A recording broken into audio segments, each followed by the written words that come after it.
is that real high pitched, Native American chant. Pretty loud. Why, again, if it's just for the stream, Yeah. trying to keep it out of the shot as much as possible. Hey everybody, check 1 2. 1 2 3 4, check 1 2. This is about the distance, check. Cool. All plugged in.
2 minutes late.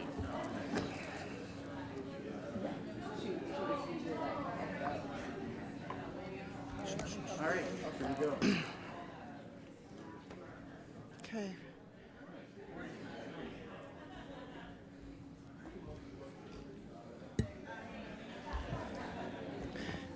I think we're missing Maria. Yes. You ready? It's okay. It's okay.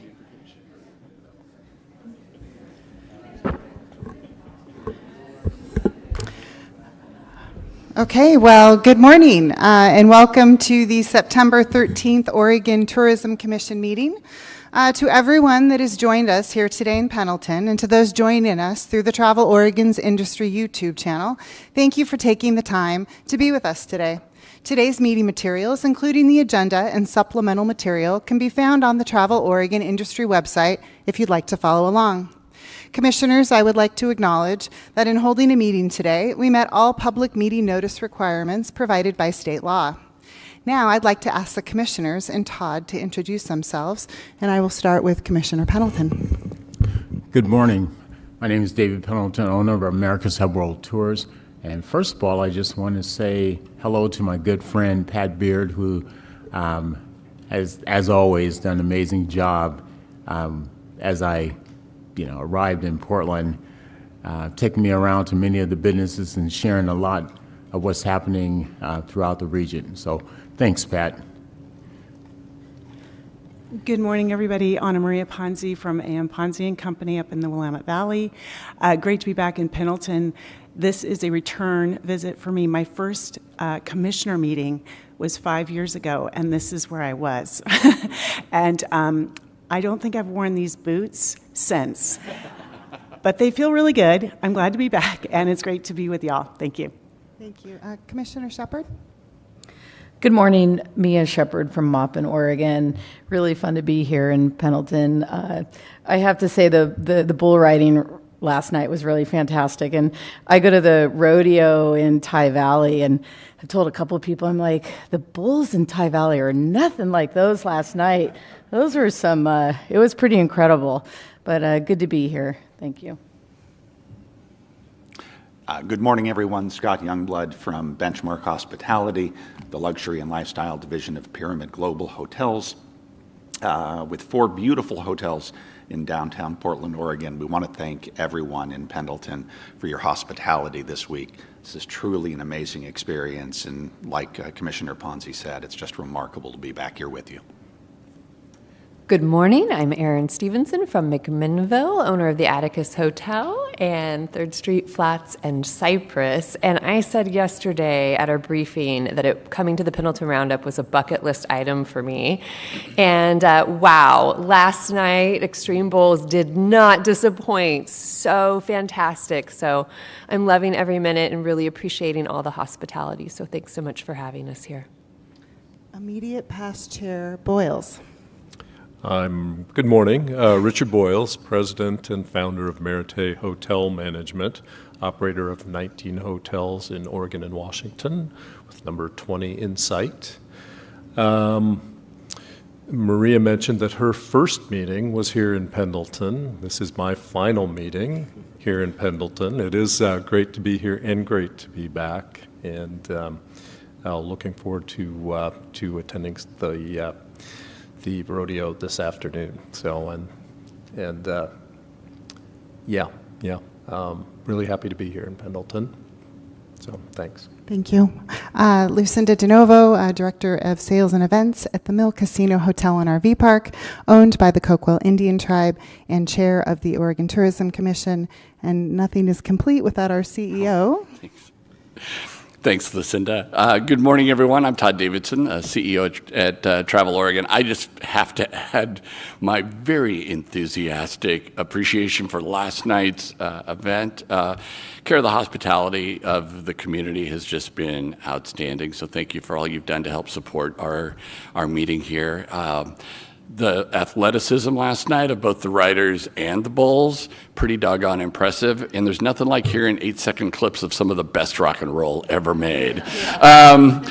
And somebody needs to help Kevin understand ranch life a little bit better, because he and I were chatting afterwards, and he goes, wow, he goes, watching these riders on these 1,000-pound animals. And I'm like, Kevin, I said, I got horses that weigh 1,200 pounds, and they're about half the size of these bulls. So I don't know where you're getting 1,000 pounds. But anyway, we'll get you there, Kev. But a great night, and just an overall great event here. So thank you.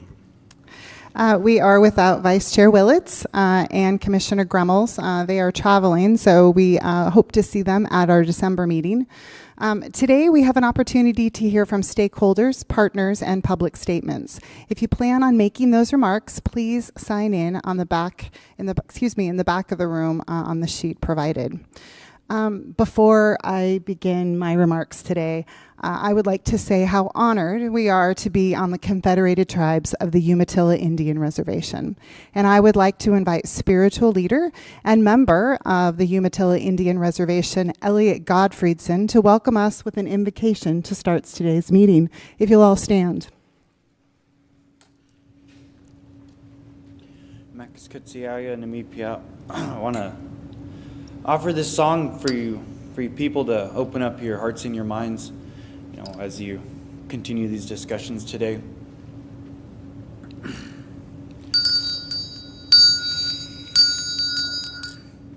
you could all move your hand to the bell, and when I'm done, raise your hand and say aye.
Elliot, thank you for your generosity of spirit, and thank you for reminding us that we should always keep an open heart when we're doing this work.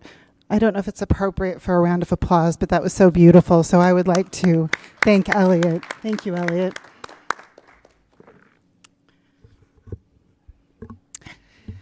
Commissioners, I can't begin to tell you what it means to me to chair my first meeting in this place, Wild Horse Casino. Sorry, I lost my spot in my moment of, right, to make a huge impact, so let's try this again. I apologize.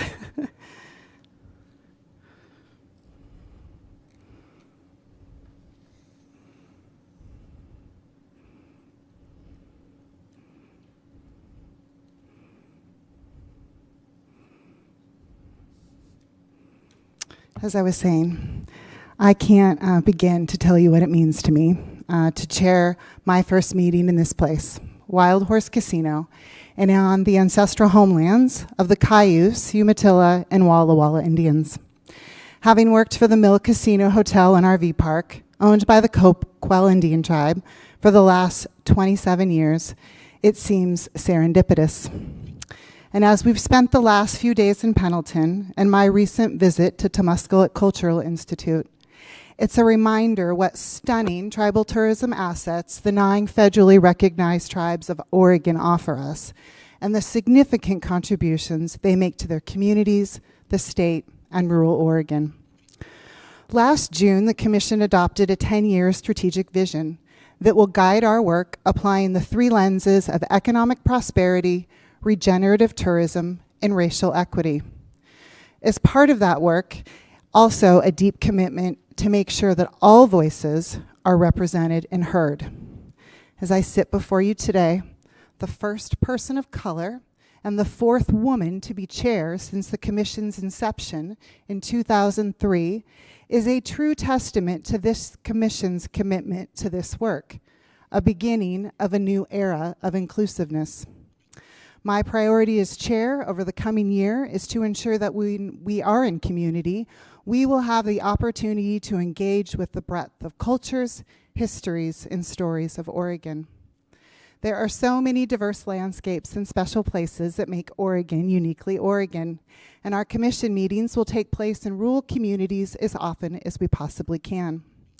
We will also continue to look for more opportunities for more engagement with local and state policymakers.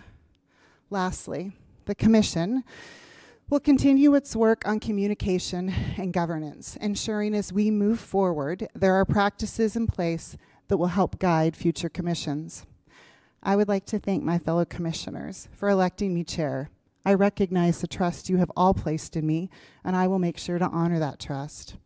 I look forward to collaborating with the Commission and our CEO, Todd, in setting the agenda for our work, tracking Travel Oregon's accomplishments, celebrating Travel Oregon's successes, and those of our partners in the visitor industry at large. With that said, we have a full agenda, and I, for one, am excited to see what's in store. Commissioners, unless you have anything to add for the good of the order, let's get started. Okay. Commissioners, in holding a meeting in person throughout the state, one important opportunity we have is to hear from our local partners welcoming us in their communities. It's my pleasure to welcome Elena Carollo, Executive Director of Eastern Oregon Visitors Association, to join us and introduce us to other local hosts. Elena? Good morning. Can y'all hear me okay? Good. Awesome. Well, how's everyone doing? It's so exciting to have y'all in Pendleton. So as you said, my name is Elena Carollo. I am the Executive Director of the Eastern Oregon Visitors Association. We are the Eastern Oregon Regional Destination Management Organization, proudly serving our 11 counties and 2 tribal governments east of the Cascades. I had a couple things, wanting to see any first-timers in Pendleton. We've already covered all of that. But I just really wanted to extend a warm welcome to each of you. Pendleton is super special, and and I am so glad that y'all are able to be here during Roundup. One thing that I really love about Roundup and the community of Pendleton is the organization is really dedicated to preserving and celebrating the rich Western culture and Western heritage, diverse cultures, and vibrant community spirit. And I hope you really felt that yesterday and will continue to feel that during your stay in Pendleton. Pendleton, like so many of our communities that dot the 42,000 square miles that Eastern Oregon are really passionate about the work that they do, where they live, and are really excited to share that with you. So I really hope in your time in Pendleton, you really embrace that. You really get to meet the locals. Take some time to visit downtown. There's so many great shops. There's a maker's tour, charm tour. There's so many things to see and do. And I also invite you to explore outside of Pendleton. Hopefully you got your little welcome baskets. There were some great brochures in there. Ones that I want to call out were really our farm trail brochures. So there are self-guided opportunities. And one in particular happens to start here in Pendleton and takes you out to the Rocks District in Milton Freewater. So that one's really fun. I invite you to go out and do that. Sample some cheese, of course some wine. There's also a great chocolate shop in Milton Freewater. And then as you head home, don't be in a rush. There's also some great other communities along the way. The city of Echo, Boardman is great. I invite you to stop there for lunch, take in the Columbia River views from this side of the state, and just enjoy it. That's one of the things about Eastern Oregon. The landscape is so diverse. There's so much to see and do. And I'm excited to have a future commission meeting in another part of Eastern Oregon. So with that, I do want to just take a minute to introduce you to Travel Pendleton's new director, Kara Woolsey. Sorry. I keep switching the L and the S. It's okay. It's a common problem. I know. I'm sorry. It's Woolsey. Nice to meet you guys. I'm Kara Woolsey. I'm the new director of Travel Pendleton. I know you've all worked with Kristen, and she was absolutely fabulous. So I have huge shoes to fill, and I'm so excited for that opportunity. I'm really glad that you guys came here, and we're so honored that you chose Pendleton for your meeting. I know that many of you went to the Bulls last night, and you'll be going to the rodeo and Happy Canyon. I'll be down there running around. I run the cook shack for my kids' swim team. So I won't be here visiting with you all, but I will be down there and everywhere that you'll be. So I will make sure to catch up with each and every one of you. Thank you so much for coming to Pendleton. Awesome. Thanks so much, Kara. We're very excited to have her, and she's really hit the ground running, and it's been awesome. And to really tell you more about Pendleton, I am excited to also be joined today by Pat Beard, General Manager of the Pendleton Convention Center.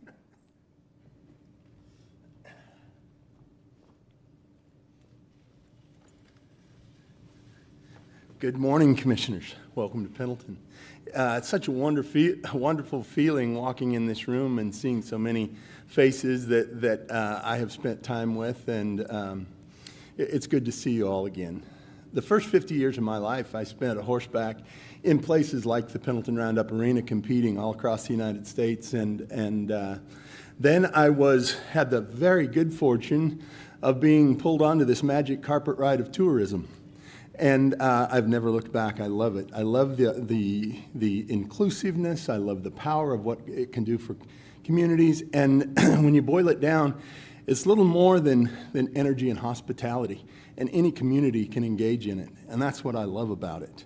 And if I could digress for a minute, we are in the process that the city of Pendleton first of all, wants to apologize to David that we've misspelled Pendleton. We're in the process of dropping a D and adding an I, and then he'll come to claim the city as his own at that point. But it's, it's wonderful to start to understand what tourism is, and it's the way that it can engage every person. And I'm just excited that you all are really doing the heavy lifting of tourism for Oregon, and I'm glad to have played a small part in it. And thank you all for being here. Come back to the big wide open soon. Thank you so much.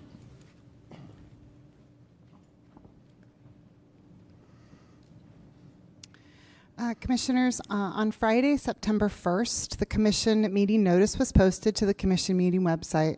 Notice was sent through our industry communications, and today's meeting agenda and link to the live stream were posted.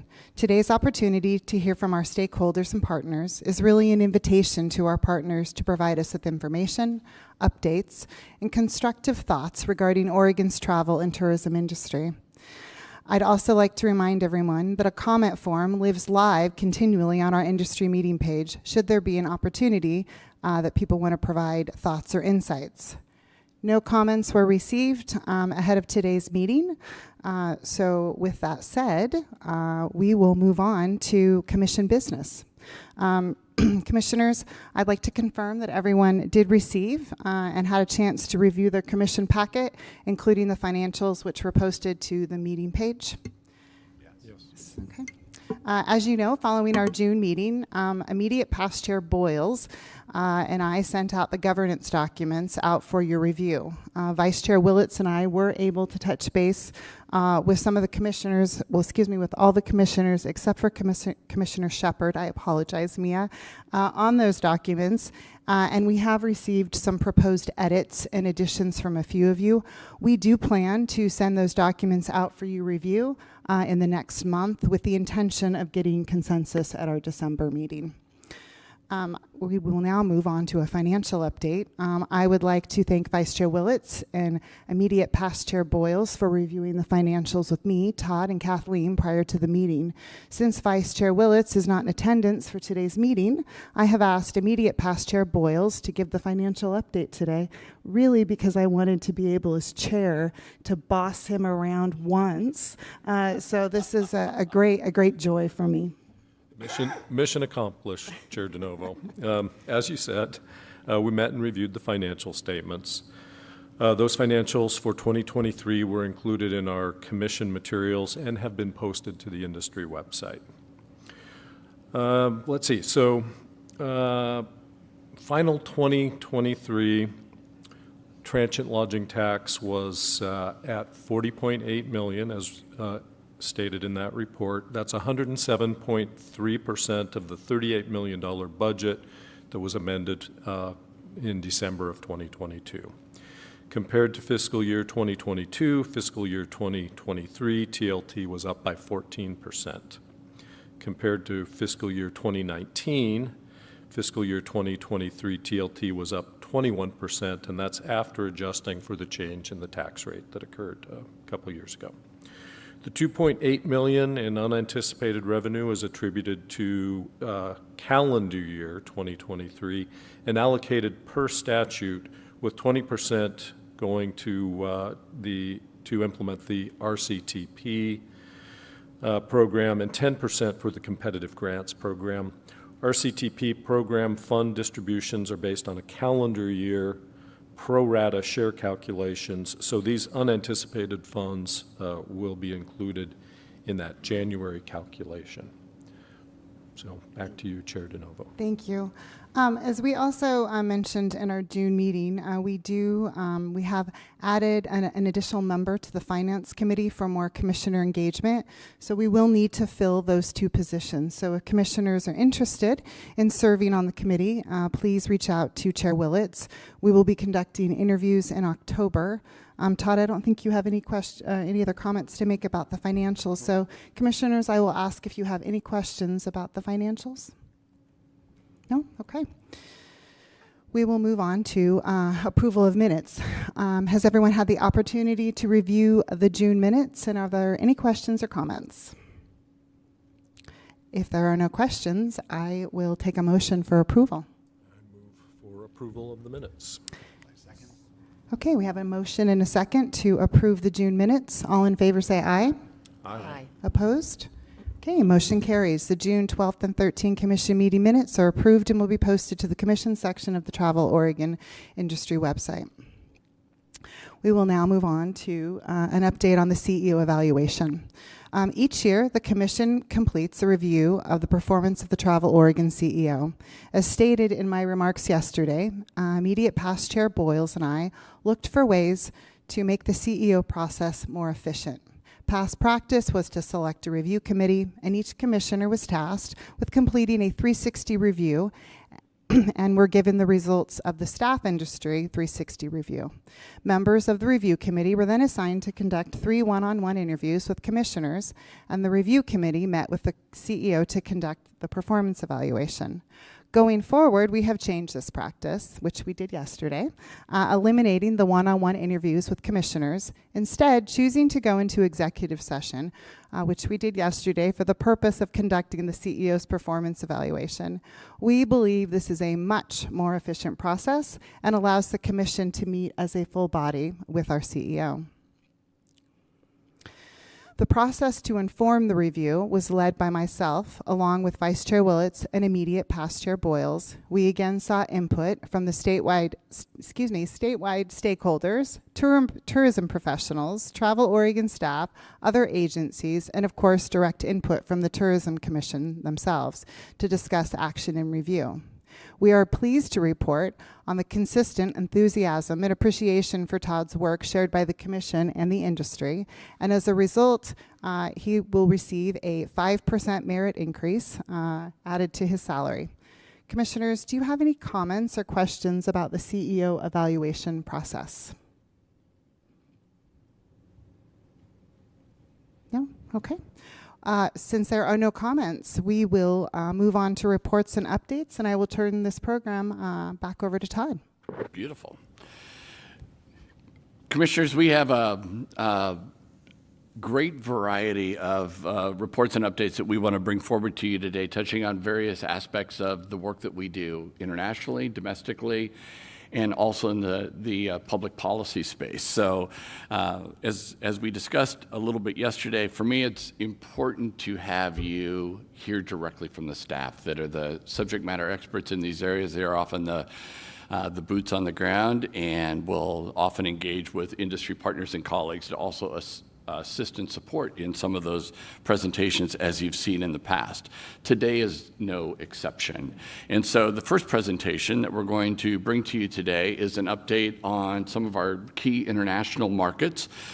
Greg could probably fill the meeting with the data and perspectives and opinions that he has on what's changing and evolving in our international markets, both those that are established legacy markets for us and those that are emerging markets for us.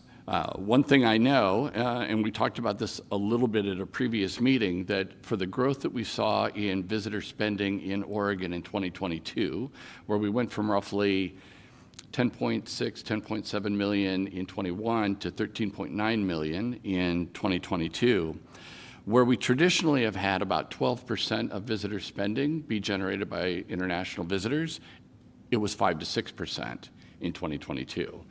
Obviously, that's due to a number of factors. It doesn't mean that the international markets have suddenly grown cold on Oregon. Hardly the situation at all. In fact, it was born more out of the fact that many of our key markets in Asia were not fully open yet. Some of the air service is not fully restored. And America still had travel restrictions in place for international visitors traveling to the United States in terms of testing or vaccination status, et cetera. And those were not lifted until almost halfway through last year. All of those things can suppress intent to travel when, candidly, your competition is the world. You are competing with so many destinations around the world that are eager to have additional inbound visitors traveling to their countries. So with that, it's my pleasure to turn this over to Greg Eckhart. Greg is our Director of Global Sales for Brand Stewardship and provide us with his update. So Greg, I'll let you take it away here virtually, my friend. Through 4 of our focus markets. You will not hear me talk about domestic travel trade, but that's definitely something that's on our radar and something we're tracking. So if you have questions about that, I can answer those at the end. Also, feel free to interrupt me throughout the presentation if you have questions. So these are the top line markets we're discussing today, given the time we have. I would also just like to remind everyone that Travel Oregon has resumed work in Australia, France, the Netherlands, and we've recently opened an office in Seoul, South Korea to support a potential launch of a flight with partners at Delta Airlines. We hope to share some formal updates on those other markets with you at a later date. So I'll talk a little bit about forecasted spending data as well. This is from January. Sorry about that. Sarah said I'm not sharing screen.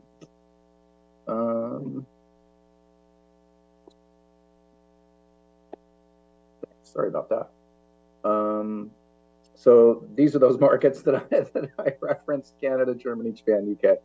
And just talking about spending with those markets. This is forecasted from January of this year. We're awaiting an adjusted forecast from Tourism Economics shortly. Hope to get that soon. Things are down. Todd mentioned that.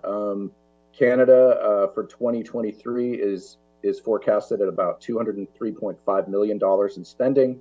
That's 39% down from 2019. Germany is at 34.3 million in spending. That's about 13% down. So it's climbing back. Japan is still struggling. They were one of the last countries to really open in Asia in particular. They're forecasting at 30 million or 30.5 million, and that's about 61% off. The UK also, and you'll hear later, is having a pretty strong recovery. They're forecasted at 51.6 million, and that's about a 12% decrease from 2019. Those other markets I've referenced are no slouches in spending either. Those account for about $63 million in total spending, forecasted for 23 from Tourism Economics. As many of you know, international travelers tend to stay longer. They spend more money, and they really do look at, a lot of different things like local businesses and opportunities to give back to the community, whether that's via a local guide or outfitter or participating in regenerative tourism. Those same visitors also look for accommodations that incorporate sustainable practices into their businesses. They intentionally seek out dining options that feature locally and sustainably harvested or sourced ingredients. And according to the National Travel and Tourism Office, to date, international travelers have injected on average $547 million per day into the U.S. economy. So clearly travel is a vital economic bridge for Oregon, but it's also a crucial cultural bridge, connecting Oregon and all of our partners to a global network of other partners, allies, and guests that really do share Oregon's values and vision. So I'm going to be going through this very fast. I've had quite a bit of coffee this morning, so bear with me. So for quick reference, this is what we'll be talking about. We'll give you a quick economic look at all those markets, and talk about how people find inspiration, what some of the trends may be, and some exciting new products and key accounts that we've developed in all of these markets. So with that, thinking of who travels to the U.S. from most of these markets, they're usually repeat visitors, and typically couples, families, people on spring holidays, summer holidays, and winter holidays, all year round, really. They're looking at FIT programs, so it's a lot of self-drive, and they tend to visit a whole region. So they may come to visit multiple regions in the state, or include Washington, Oregon, California, Idaho, even Nevada in some of those trips. So looking at Canada, Canada is Oregon's highest producing international market. It's a drive market for our friends from British Columbia, and is just a really easy access market for them. We also have great flight and air service from Canada. You'll see that shortly. So travel from Canada to the United States is forecasted to reach 97% of 2019 levels in 2023. We're still kind of waiting to see if that will happen. We have some big travel months, particularly for the drive market, coming in October and November with Canadian Thanksgiving and American Thanksgiving. Those tend to generate a lot of drive travel. Canadian Thanksgiving usually occurs in October. As I mentioned, it's the largest inbound market, and Canada makes up about 29% of all of our travel to the U.S. Canadians' likelihood of travel, this is one that I love to see, has increased already from pretty large margins, 7% there. And we just love welcoming those Canadian visitors, because they do tend to seek out a lot of different experiences when they're traveling. Canadian Air Service is coming back. We're still waiting to hear from our friends at Alaska Airlines, but here's a look at that service. I do dream of a day when Medford, Eugene, and Redmond have service from these markets. So fingers crossed someday that would be a great access point for those markets for sure. And like all of the airlines you'll hear about today, Travel Oregon has formed some great relationships with these partners. At Air Canada and WestJet are no exception. But they help us, and we work together promoting nonstop service between Vancouver, Calgary, and Toronto, and then of course points beyond with our other partners. And here's a little bit of what our neighbors to the north are looking at when they're visiting Oregon. As I mentioned before, they're great candidates for new and unique, particularly guided experiences. They're definitely outdoor adventurers, typically road trippers, as I said, because so many of them are driving down from BC. There's a great interest in Indigenous tourism, and they love our beaches and our state parks. Some of the trends we're seeing for the future for Canada are they're calling them flexcations. I've heard them called workcations in other markets like Japan. But as we know, many people are still working remote. So Canadians are taking advantage of that, taking longer trips, mixing remote work and play. According to Expedia, about 28% of their surveyed consumers are looking to take a flexcation trip in the next year. People are also beginning to look at price and value and prioritizing that. Expedia research is really saying that special discounted pricing for Canadians in particular is a top aspect of loyalty programs that they have or they've seen. Some of the activities that Travel Oregon has participated in and have upcoming, you can see here. One of the marquees there is the Vancouver Outdoor Adventure Show, lovingly known as the VOAS, to even probably some of the partners in the room. This is the biggest exhibition of its kind in Canada. And it showcases travel, but a lot of outdoor adventure products as well. So there's a cool kind of marrying tie-in of, hey, I want to go buy my inflatable pack raft and book a trip to go rafting on the John Day. So there's a lot of different kind of cool synergies that happen there. Travel Oregon participated that in 2023. We will again in 24. In 23, we were joined by more than 12 Oregon partners, including regional DMOs, DMOs, Y-Guides members, and really just pushing Oregon as a premier destination for outdoor enthusiasts. Obviously, I mentioned Air Canada. We've hosted a lot of trade. I'll talk about Authentic Canada here in a moment, but one of the other really exciting partnerships that we've developed and will develop too for the next few years is with the Vancouver Canucks, the NHL hockey team. There's a real kind of cool synergy there as well. The Canucks used to play in the Western Hockey League back in the day with the Portland Winterhawks. So there's a lot of kind of rivalry that goes on there. They have the largest fan base in Western Canada. And that's in the arena there at Rogers Arena. So this is a great way for us to kind of leverage a partnership that we have with Rogers and Air Canada, or excuse me, with the Canucks. And one of the things we did last year was invited several media and trade partners to come and see the game with us. So part of this partnership allows us access to a small box. And so those partners were able to network with all of our Oregon partners while they were enjoying the game, and we look forward to doing that for the next couple of years. I had mentioned Authentic Canada. Authentic Canada has some great new product. This is the only existing platform where it's possible to really plan an entire road trip to Oregon online by choosing your destination, your accommodations, and then also having that possibility of adding optional activities like the Y-Guide or guided experience, and of course a rental car. This is great. This connects then that visitor directly to a travel agent who can book this program with them just on the spot as they've developed it. So now we'll talk about one of Oregon's strongest legacy markets. We're defining legacy markets really as a market we've been successfully selling in for more than a decade. This is Germany and the German-speaking markets. Incredibly strong for Oregon and continues to look that way moving forward. Here's a quick snapshot of kind of what the German market looks like. Notable highlights for me really are the vast amount of vacation days that this market has. 20 to 30 paid vacation days, plus all these additional days of PTO, plenty of holidays, and it's just really kind of an excellent traveling market for that reason.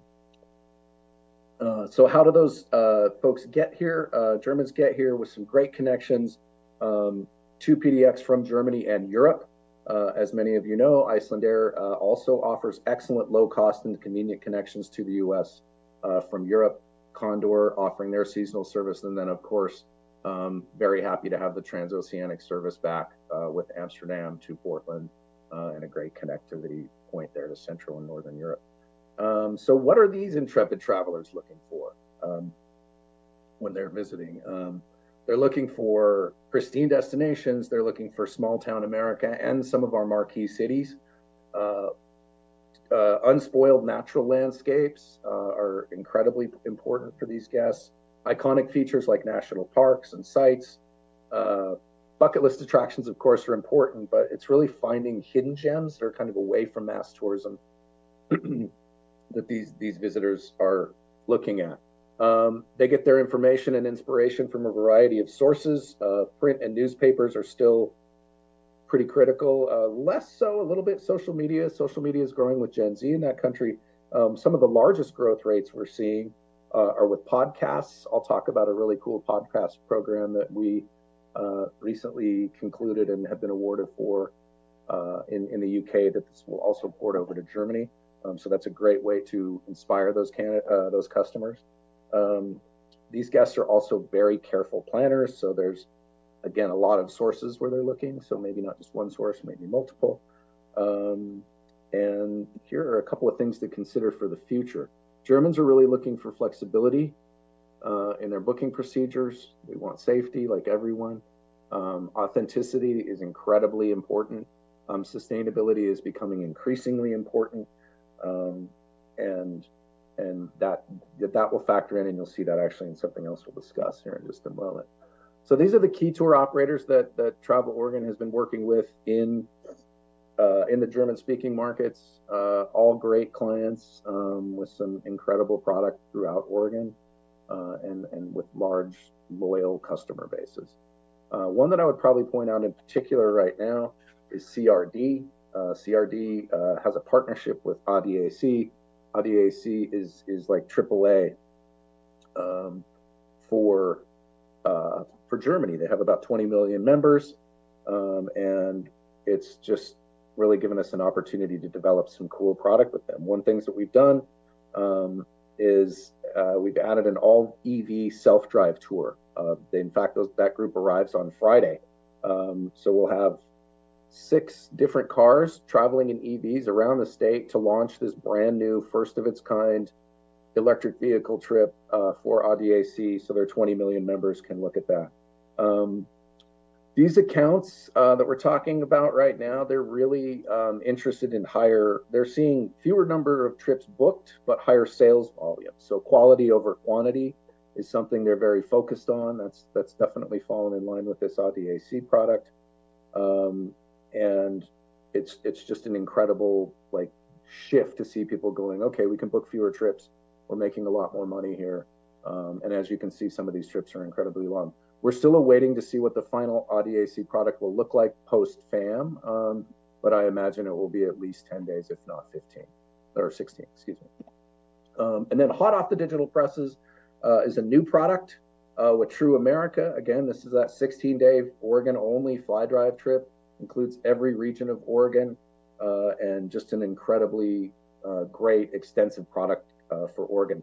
One thing that I neglected to mention is German travelers still like to book in person. They'll do all their research online and then book directly with a trusted source like a tour operator or their local travel agent. So I left that out, and that was a key miss there. Continuing our circumnavigation of the globe, let's move on to another legacy market. This is Japan. We have a lot of new opportunities in Japan with groups like JST from Nagoya. They're planning a winter tour that I'll discuss soon.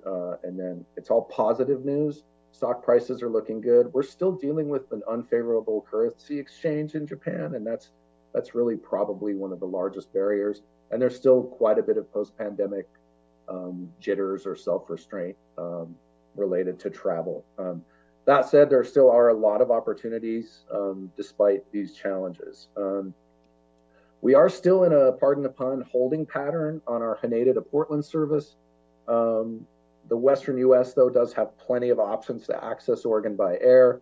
As you can see, in fact, our clients with JST in Nagoya have been partnering with Air Canada in Japan. We have a really close relationship with their leisure salesperson here, or there for Air Canada. He used to live in Beaverton, Oregon, and worked for Delta Airlines, and is well versed in what Oregon has to offer, and has been a great supporter. So Love It Oregon and JST have been using that service for their tours. In fact, we'll use it on a Winter 24 tour that they're booking to come and see the Portland Trailblazers. Some of the things and trends, some of the trends we're looking for and tracking pretty closely in Japan is printed information is still king. Needs to be in language, available on arrival, and as well as prior to for planning. And we have that. We just launched an international guide that's a great planning resource for the travel trade and for consumers as well. Access to local guides with and without language capability is incredibly important, as well as affordable transportation for small groups. So being able to charter, sprinters or smaller transit or vehicle options is really important. Local food continues to be very important. Relaxing and staying kind of in resort level properties is vital as well. And wellness is also a big theme that we're seeing. I mentioned wellness. There's a huge emphasis on sustainability. I talked about workcations and flecations also with Canada. I think one of the things that I really like is their intent to travel with purpose. After the pandemic, Japanese consumers and travelers are really planning their trips with more of a defined purpose. They're valuing vacations, but willing to invest in why am I doing this and what is the focus and what am I going to return with other than souvenirs? So what personal experiences will I gain that will be with me for the rest of my life? So speaking of focused interest in that local connectivity, I always love to point out JST. You've heard me mention their name a few times. JST is a small but mighty ally of Oregon based in Nagoya. They've continued their Love It Portland, Oregon tour for many, many years. They were one of the first to return 2 years ago. They emerged from the pandemic with the Love It Oregon tour that arrived at PDX. And I remember greeting the group when they arrived, and the group planner is just somebody that we know so well. He burst into tears when we gave each other a nice hug when he arrived. So great groups continue to really deliver for us and want to connect. They've used a variety of options in the Hood River area, Side Yard Farms in Portland. They've been all over the state. So just really wonderful allies for us. They also, as I mentioned, they have a Portland Trailblazers tour coming up in 24. The Pacific Northwest is also beginning to see major tour operators launching multi-state itineraries. Hankyu Travel is one of the major Japanese travel agents. Their main tour products are for escorted tours. This tour is 7 days and 5 nights, 2 nights in Portland and 3 nights in Washington. And they've just wrapped up their last departure on the 6th of September. Really excited. These feature some great places in the Willamette Valley, of course, Portland, but interested to hear what bookings look like. I anticipate we'll see that sometime at the end of the year. And last but not least is the United Kingdom.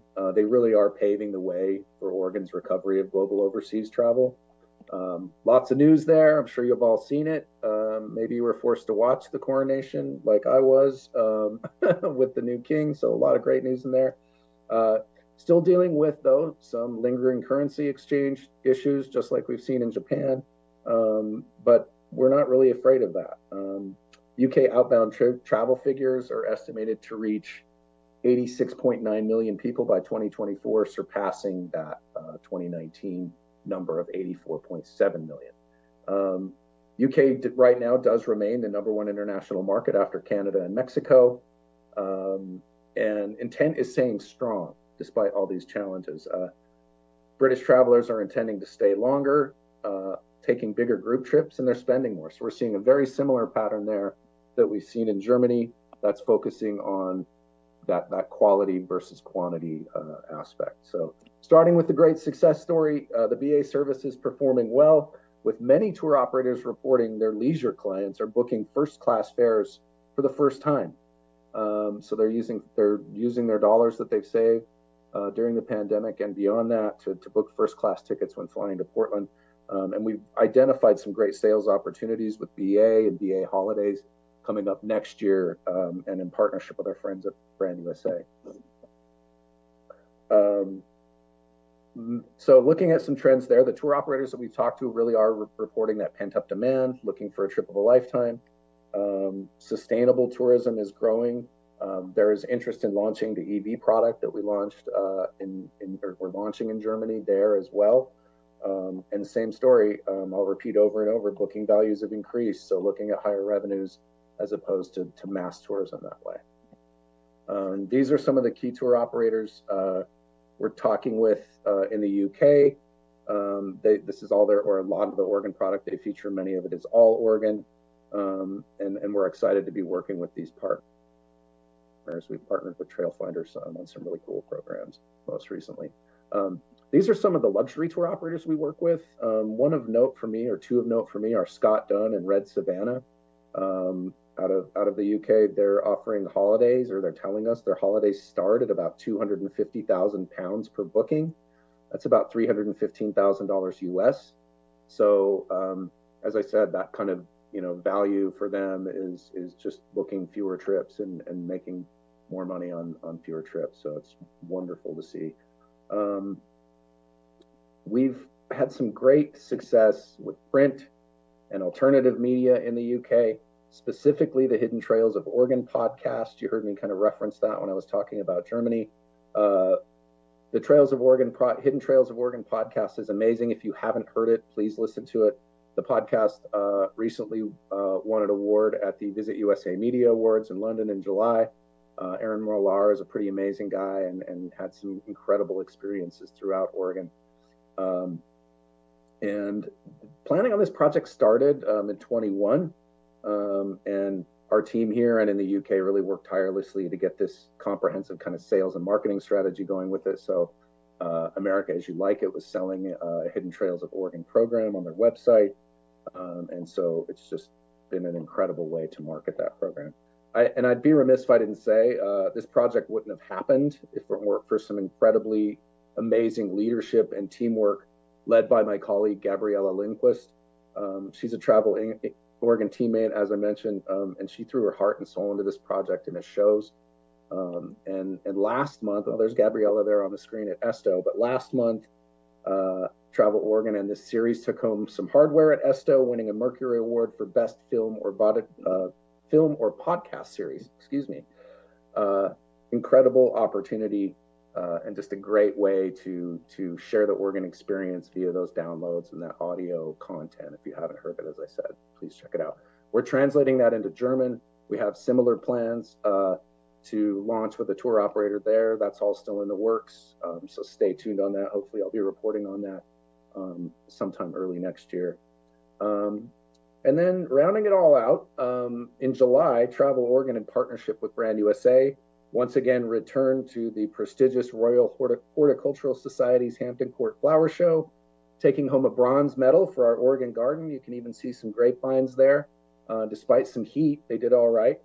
And one of the reasons we had such great success there was due in large part to a May 23 Brand USA press trip that we did just a few weeks before, 6 weeks before this garden was launched.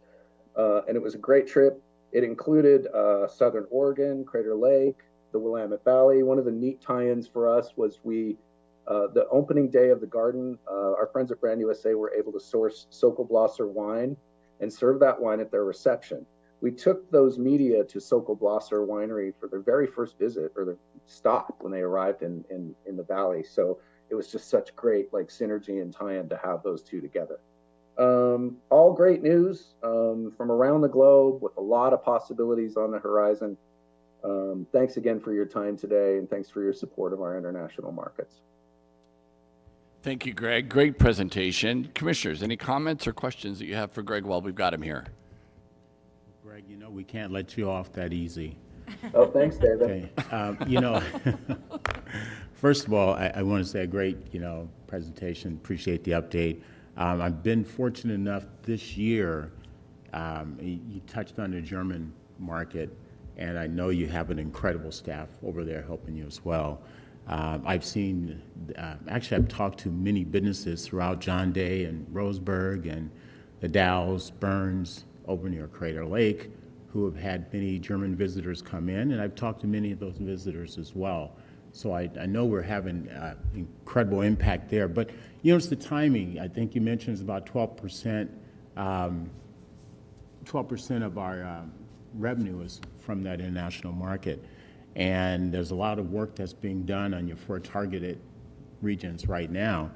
And, timing is everything for me because that return on that investment, I'm just curious in terms of, you mentioned we opened up offices. Are we fully staffed or are we just strategically, putting more dollars into like Canada, which makes sense, and or just keeping limited resources into like Japan or other parts of Asia? You did not touch on Asia other than just Japan.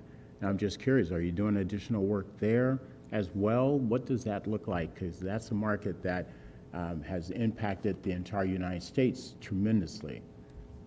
Yeah, okay, so to back up just a little bit, with Germany, we were talking about, they're not 12% overall, they're about 13% down from where they were in 2019. So to clarify that, they're not 12% of our international. With Asia and staffing in the offices that you asked about, David, yes, we are fully staffed in Germany with a trade and media person. We have 2 different people doing that. Japan is the same way. UK we have 3 staff in that office. 1 person that handles trade training, 1 person that really handles kind of the tour operator relationship side of things, and Joe who handles the media side. Korea is the same way.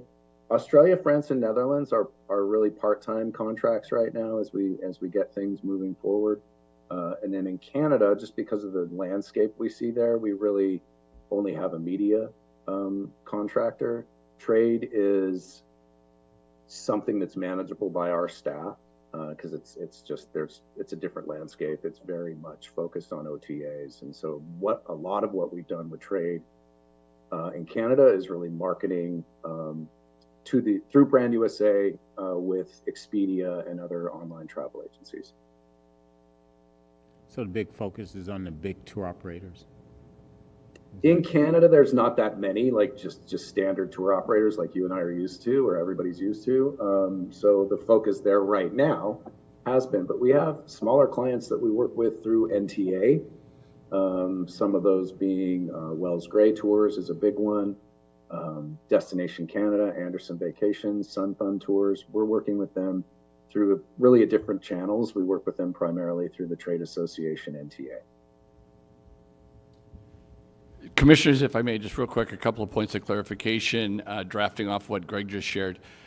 David, you may have heard my comment about the 12% of visitor spending when you look at the 13.9 billion, not directly attributable to Germany, as Greg pointed out, but prior to COVID, roughly 12%, based on our research, of all visitor spending in Oregon came from international visitors, and that was down to roughly 5 or 6% last year, so it was roughly half that. The other point I was going to just make real quick is you've heard Greg use the term staff several times in talking about some of these markets. We have 3 staff here, and we have 2 staff here, and we have 2 staff here. That is a strong indication of Greg's deep relationships and affection for these folks that we work with, because we always see our contractors as extensions of our staff team, but they are all contracted staff through representative firms that we work with in those markets. In case you were wondering if Travel Oregon had staff internationally and you wanted to talk to me about an opportunity in the future, I don't know. But and with that, Maria, I'll turn it over to you. I think you were loaded for a question. But I know a lot of those staff, as he termed it, they're so passionate and committed to the Oregon So I totally understand. You guys have done an incredible job in building those relationships over the years.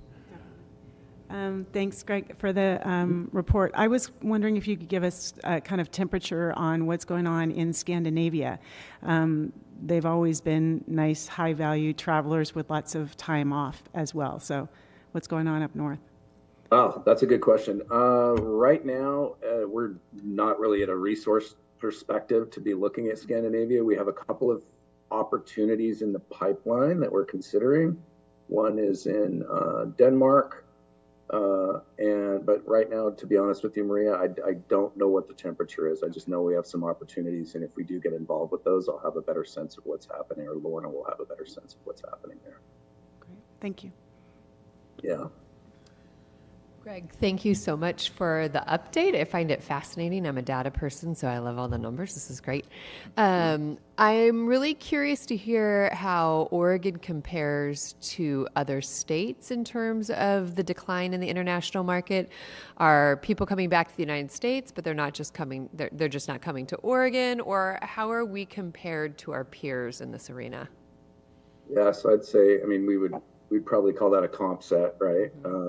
And from what I've heard from colleagues in Washington, which is one of our great comp sets in California, don't forget, many people travel through multiple states, right? So if they're coming to the West Coast using San Francisco or Seattle or LA as a gateway or Portland as a gateway, they're likely seeing two or three of those states on the West Coast here. What I've seen, Aaron, is pretty much the same. That's what those recoveries are looking like. Southern California is doing quite well in Asia, in particular because of trips to go see the Anaheim Angels baseball team. So Japan has seen a pretty big spike, probably more so in California than most markets because of Ohtani, the pitcher and hitter from the Angels. So they're literally just booking 4-night trips, 5-day, 4-night trips that come into Anaheim, go see the baseball game and get out. So their numbers have spiked a little bit in California because of that. But from on average, on a state U.S. perspective, I'd say we're in the same situation as every other destination in terms of recovery. Thank you. And my follow-up question to that would be, so are Europeans staying in Europe? Are Asian markets just seeing travel within the Asia marketplace, or how is that happening? So in Asia, it's a lot right now. That's how things have opened back. So lots of regional travel. People visiting, traveling back and forth between Seoul and Tokyo, going into Thailand, going into Cambodia, Southeast Asia. So that is regional right now. In Europe, I think it's still, that dollar, currency exchange is still a factor.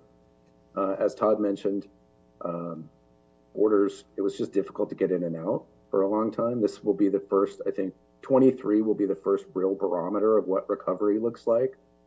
As I mentioned, that forecast I have is from January of 23. So I'm looking forward to an updated forecast because I think it's probably a lot more positive than what we've seen.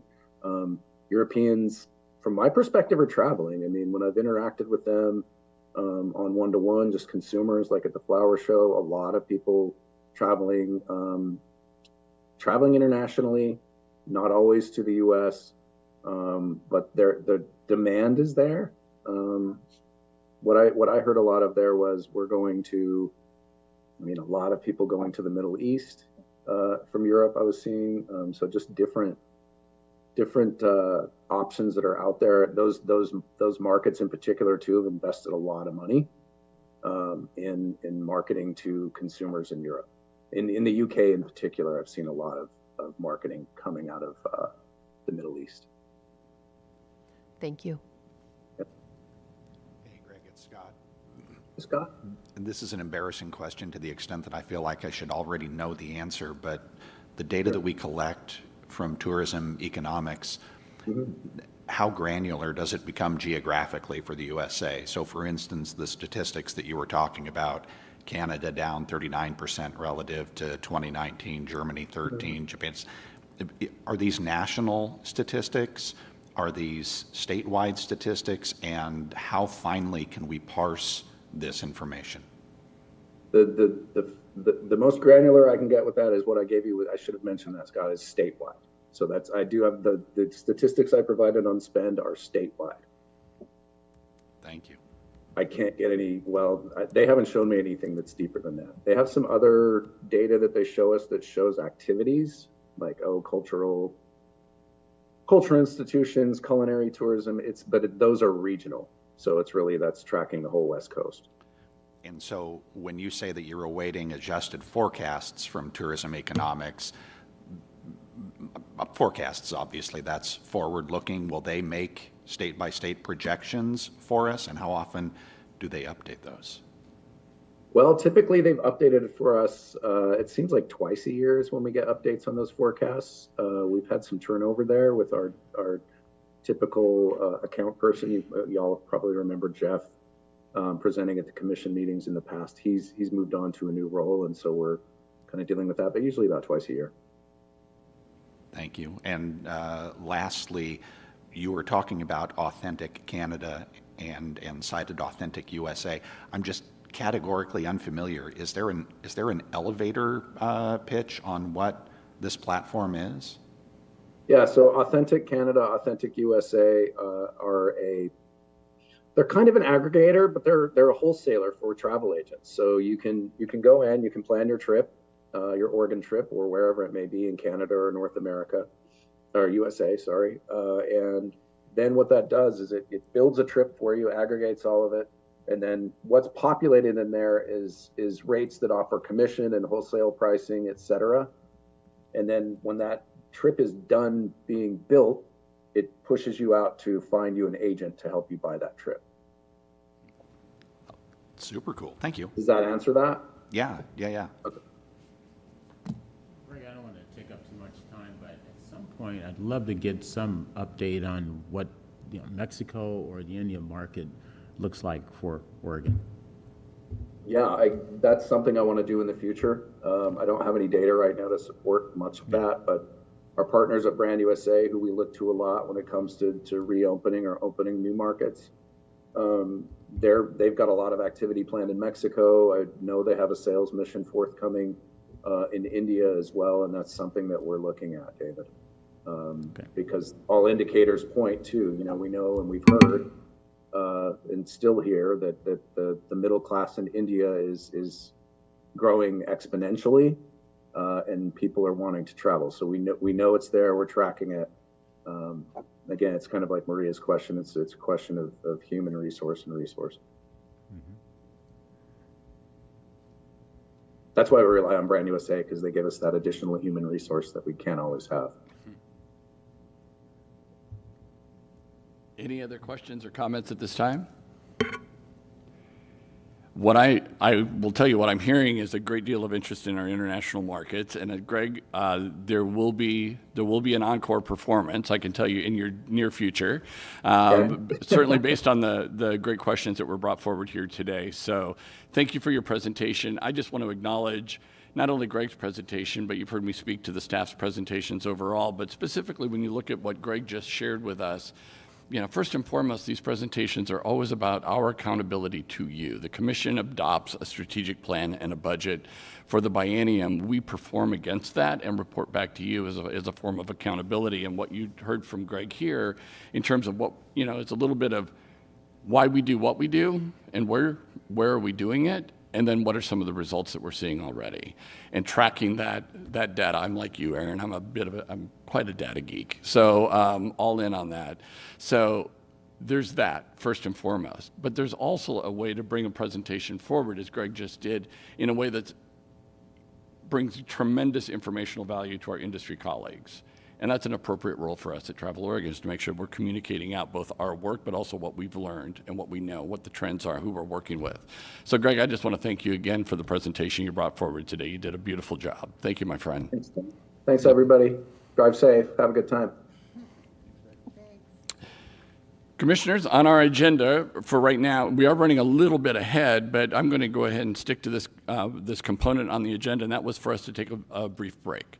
So let's go ahead and do that. Refill the coffee cups or grab another water if you'd like. We'll take Chair DeNovo said at least a 5-minute break. So we'll take at least a 5, no more than 10. How about that? I know what that'll look like when we're done. But we'll do that, and then we'll reconvene in here. All right. Thanks, everybody. You're up and gone.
sorry.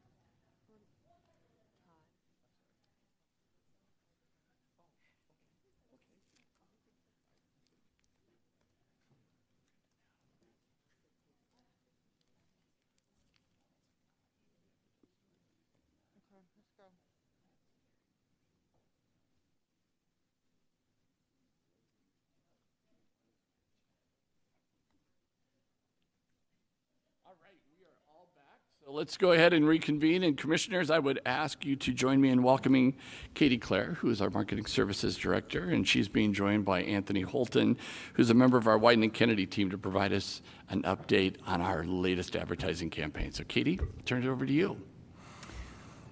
Nice to see you all. Thanks for having me back yet again. Just keep inviting me here. So I'd also like to introduce, we have Anthony from our team, that's our strategy director from Wyden, like Todd mentioned, and then we also have Megan Reel, who is our brand director, and she works on our work as well. So there might be some moments where you see her jump in for some questions as well, but we just wanted to introduce everybody. Also say I'm the brand services director now on our brand stewardship team. Just giving Todd a hard time. And we're really excited to walk you through where we've been so far with the launch of Travel Oregon with Travel Oregon, which launched on August 1st, and to share some upcoming work with you as well. So with that, I'll hand it over to Anthony. Yeah. I know, really excited to give you all an update on kind of the thinking behind where we've landed and kind of the work and how that's starting to do out in the world. I think at the outset of this, we recognize that in order to, achieve our kind of 10-year strategic vision, we needed to kind of evolve the way, the work that we do and kind of how we market the state and kind of thinking about that in a slightly different way that we haven't kind of before, which is really exciting. And as we did that, I think keeping in mind, these marketing objectives and having a lot of conversations around them and figuring out, how we can, kind of check off on each of them, whether that's ensuring that as a travel destination, it's a place that's welcoming to all. How do we create more consistent and relevant ways of reaching new audiences throughout the year, not just at kind of big moments, but kind of consistently. Driving stronger, more personal connections to the state and the people who, call it home. Also making sure we're pointing people to areas most in economic need and avoiding overuse of others. And then lastly, consistently bringing people to TravelOregon.com and ultimately travel bookings to Oregon. So a lot, us kind of taking a step back and approaching it a different way and making sure we're able to accomplish all the things that we need to accomplish. And within that, I think there's kind of three main strategic shifts that helped to anchor the work that we did. I think the first, going from a destination marketing organization to destination management, and really thinking about that in a deeper way and recognizing the responsibility that we have to be, stewards of Oregon and to approach this work, looking through the kind of three lenses of racial equity, regenerative tourism, and economic prosperity. And again, making sure like all the work that we do kind of allows us to have those focuses and to look at these things through those lenses. The next being kind of what I briefly touched on of moving beyond just kind of 2 big campaign pushes a year and starting to look at how, we can consistently inspire travel intent year round. I don't know why that was a mouthful for me, but it was. So yeah, I think us kind of evolving beyond just big anthem campaigns and starting to look at how do we develop an evergreen brand platform, so a consistent way of telling stories, messaging, and kind of pushing out the messages that we need to, in a way also that allowed us to be really nimble and able to do things quickly and stretch our dollars and get the most out of what we have to do all of that. And then the last one, kind of evolving beyond just solely relying on, imagery and landscapes of Oregon to motivate travelers and starting to really dig a bit deeper and connecting them to guides. There was a quote from the outset of this, from some of the conversations and research that we did that stuck out of, somebody saying, one major concern is wanting to explore the outdoor activities in Oregon, but yet not really knowing where to go, who to turn to, and what is a safe bet for someone like me. And it felt like there was this, positive sentiment and a desire to explore, but kind of that feeling of it being a bit daunting and kind of like, oh, there's a lot there. How do I really get plugged in and figure out, what's the right experience, what's the right, trip for me, and how do I kind of figure that out? And so with that, it reinforced the need, to connect people with guides and kind of abbreviate that legwork a bit for people. And lastly, so to achieve all that in this new vision, we're really, excited about the campaign and the space that we landed in, because it felt like an idea and a campaign that was ambitious as we are, and trying to accomplish all those things that we're trying to accomplish in Travel Oregon with Travel Oregon. It felt flexible enough to be able to deliver on, a variety of different goals throughout the year that, it started to feel like, anything we really threw at it, we felt like we could,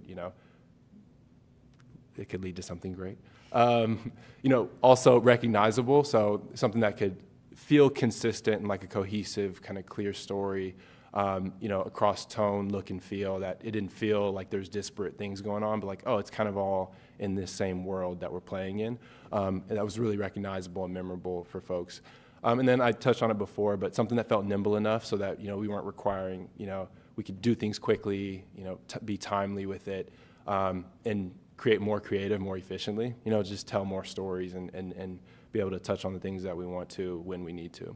And then lastly, scalable enough to allow for, more specificity in our work and our messaging. That was a huge thing too, of kind of going from, broad kind of pushes to getting really specific with different things at different times and goals. So really excited about this space, and it felt like, everything we threw at it, we could start to have fun with and pay off in an interesting way. So going into just a quick refresher of how this is reaching our audiences and what our campaign timing looks like. So the campaign launched on August 1st with the anthem work, so we'll touch on that a little bit today, but then we'll also go into the additional content that we've continued to talk about. So launched on August 1st, we had some behind the scenes work, and then we'll be in market with our Travel Oregon offices work and our regional content through November 30th. You'll see a slight gap here for December to January. The marketplace is extremely noisy during that time of year, and so just out of an efficiency standpoint, we'll have display and search and market at that time with some paid social media, but our campaign work is going to pause, and so we'll touch on winter at the end and what's coming with that. So just wanted to reground a little bit in that effort. So for the paid media work that we have in market right now through October 1st with the anthem is really that broad awareness work. We're building reach, we're driving awareness, and we're doing that through these paid media platforms. So this is your broadcast, as well as your OTT, which again is the over-the-top television. That's your Rokus, Peacocks, other. We have out-of-home in key markets along the West Coast, which includes Seattle, LA, San Francisco. And we also have out-of-home, which with digital displays on EV charging stations in Washington, Oregon, and California. So that's really targeting those consumers that have those vehicles, and just some mindset targeting there as well. On those displays, we're actually testing some QR codes that are driving to order scenic byways guides. So again, just driving those trips. We have a large amount of paid social media. We're working with direct partners, including Bon Appetit, Food and Wine, and Gear Patrol, online video, and audio, which I'm really excited to share a little bit more about that in just a moment. So as of yesterday, we launched our Travel Oregon offices work, which is this next layer down. So we were just talking about, we're taking this, we've been driving awareness and really driving that broad reach. And yesterday we took that and started to flip the switch to really drive traffic and engagement with a little bit more of that more niche content. So this is going to be the Travel Oregon offices focused a lot on paid social media distribution and then also online video. So these are 3 15-second spots that you'll see. It's bringing people a little bit deeper. So that's one layer of how we're doing that. And this will be in market from the 12th, yesterday, through November 30th. And then lastly, I keep talking about regional content. I'm excited to share more about this today and share some really good examples. And there's going to be more that'll be coming out that will coordinate with Sarah Watson, so you'll get this content and those updates from Todd. The regional content is really focused on a fiscal year approach of Travel Oregon going in market to each region to film essentially three concepts: day in the life of the guide, showing how much a guide prepares, what they're able to offer, and what that experience is. They're going to be grabbing custom lodging content that shows off different lodging in each region. That's really important for us to be able to show everything from, in Portland, we have the Lolo Pass, we have an RV option that's really beautiful in Columbia County, out to options in, I always mess up the name, it's Orenco Station in Hillsboro. Scott's nodding along.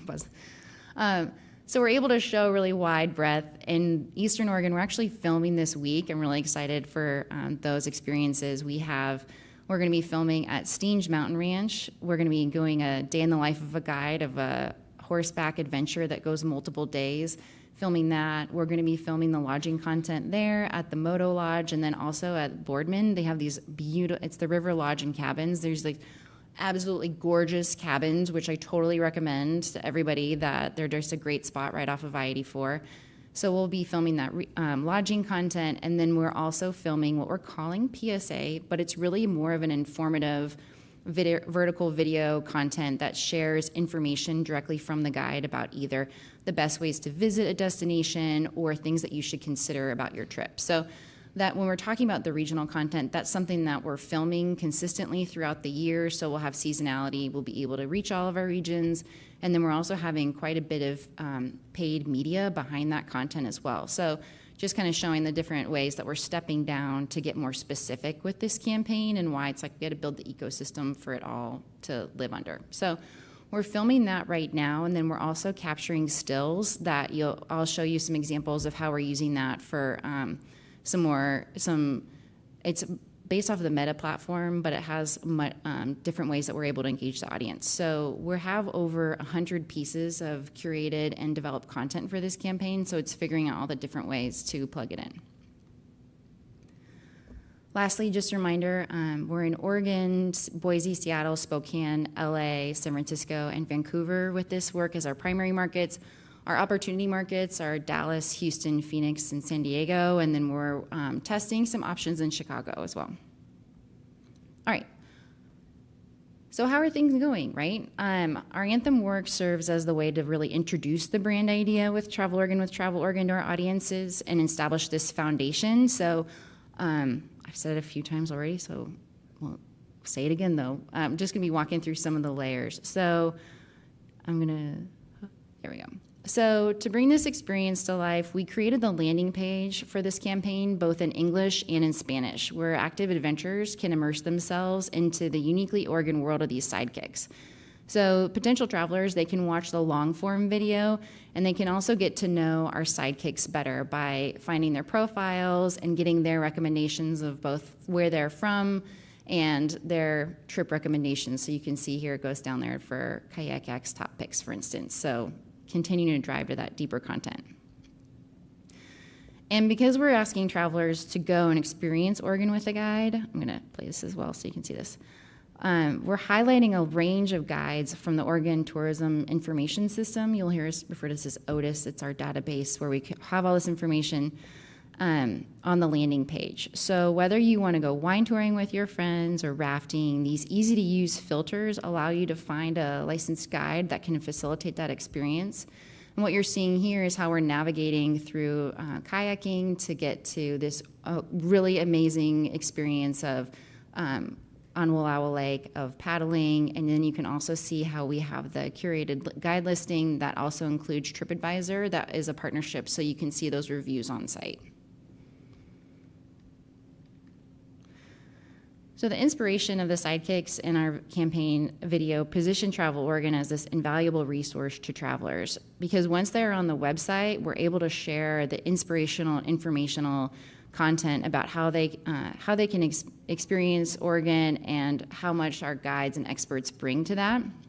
So what you can see here is that we have information from the guides that were featured themselves, and this is something that we'll continue to build on. So you can see why Cedar and Annika are sharing why Mount Hood is such an accessible destination in the winter and why they would recommend it. When I was saying earlier, we also have we've curated nearly 100 pieces of content throughout this campaign, and this also includes on each of these pages within the campaign, we have 13 key campaign pages, so this also includes additional information about responsible travel, the best ways like the Oregon 101s. You can see here that this is all content that's being featured both on page, and then we're also, when I said we're taking this step down to drive traffic, we have click ads that are starting on paid social media that drives to each of these stories as well based off seasonality and how we're targeting. And then the final thing, these are really beautiful stories that will work to make sure they're shared out. Jen and the content team are able to take the guided experience, and they created 6 feature-length first-person. I don't want to get this wrong because Mo helped me with this, and it's really nice. So I'll be reading here. So there are 6 feature-length first-person reported stories about what it's like to take a guided trip across the state. So, for instance, if you've ever been curious about what it feels like to dangle hundreds of feet in the air all night long from a 400-year-old Douglas fir, wonder no more. Acclaimed outdoor journalist Tim Neville did that for us with a guide and shared the perspective with us. So I'll play the video. But you can see these really beautiful stories with video are part of how we're also bringing people down the funnel for this campaign. This is something that we're going to be looking at, how our feature stories are able to support this work. Other examples within this series include slipping and spelunking in Central Oregon with Wanderlust Tours, Marine Life Tour in Newport Bay with Marine Discovery Tours, guided owl hike with your kids at Tryon Creek Natural Area with a ranger from Oregon Parks and Recreation, walking through the Gold Rush and Ghostly Adventures in Jacksonville, and a guided cycling tour through the Fruit Loop with Mountain Barrel. So when we select these stories, we also cross-reference what are our key travel indicators. So when we're making selections based off of season, it's like, what are we more likely to have visitors choose to experience? And then also, what do we want to promote based off of information from our regional partners as well. So those are out, and they're really beautiful. So we'll make sure that you get links for all of those. Okay, so another layer of this buy and the work that we've been doing for this fall season is that we've also added podcasts to our media buy. This is the first time that we've done this. And as this is really just responding to consumer behavior shifting, podcasts have become really popular over the last 3 years or so. We've seen like really just huge growth. This is what we're excited about with this is with these, they're a great way for us to target based off of topic, host, and community.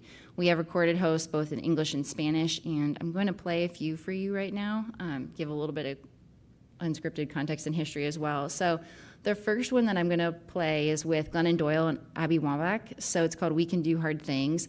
This is just a really beautiful podcast, and if you haven't listened to it. But what's really cool is Abby Wambach is, so she was on, I don't know the exact stats here, but like, she's just one of the like foundational, most incredible female soccer players for the U.S. national team. She was on she's won many world titles and World Cup. I'm gonna get all like Anthony and Jim Ensel in the room. I'm like, oh god.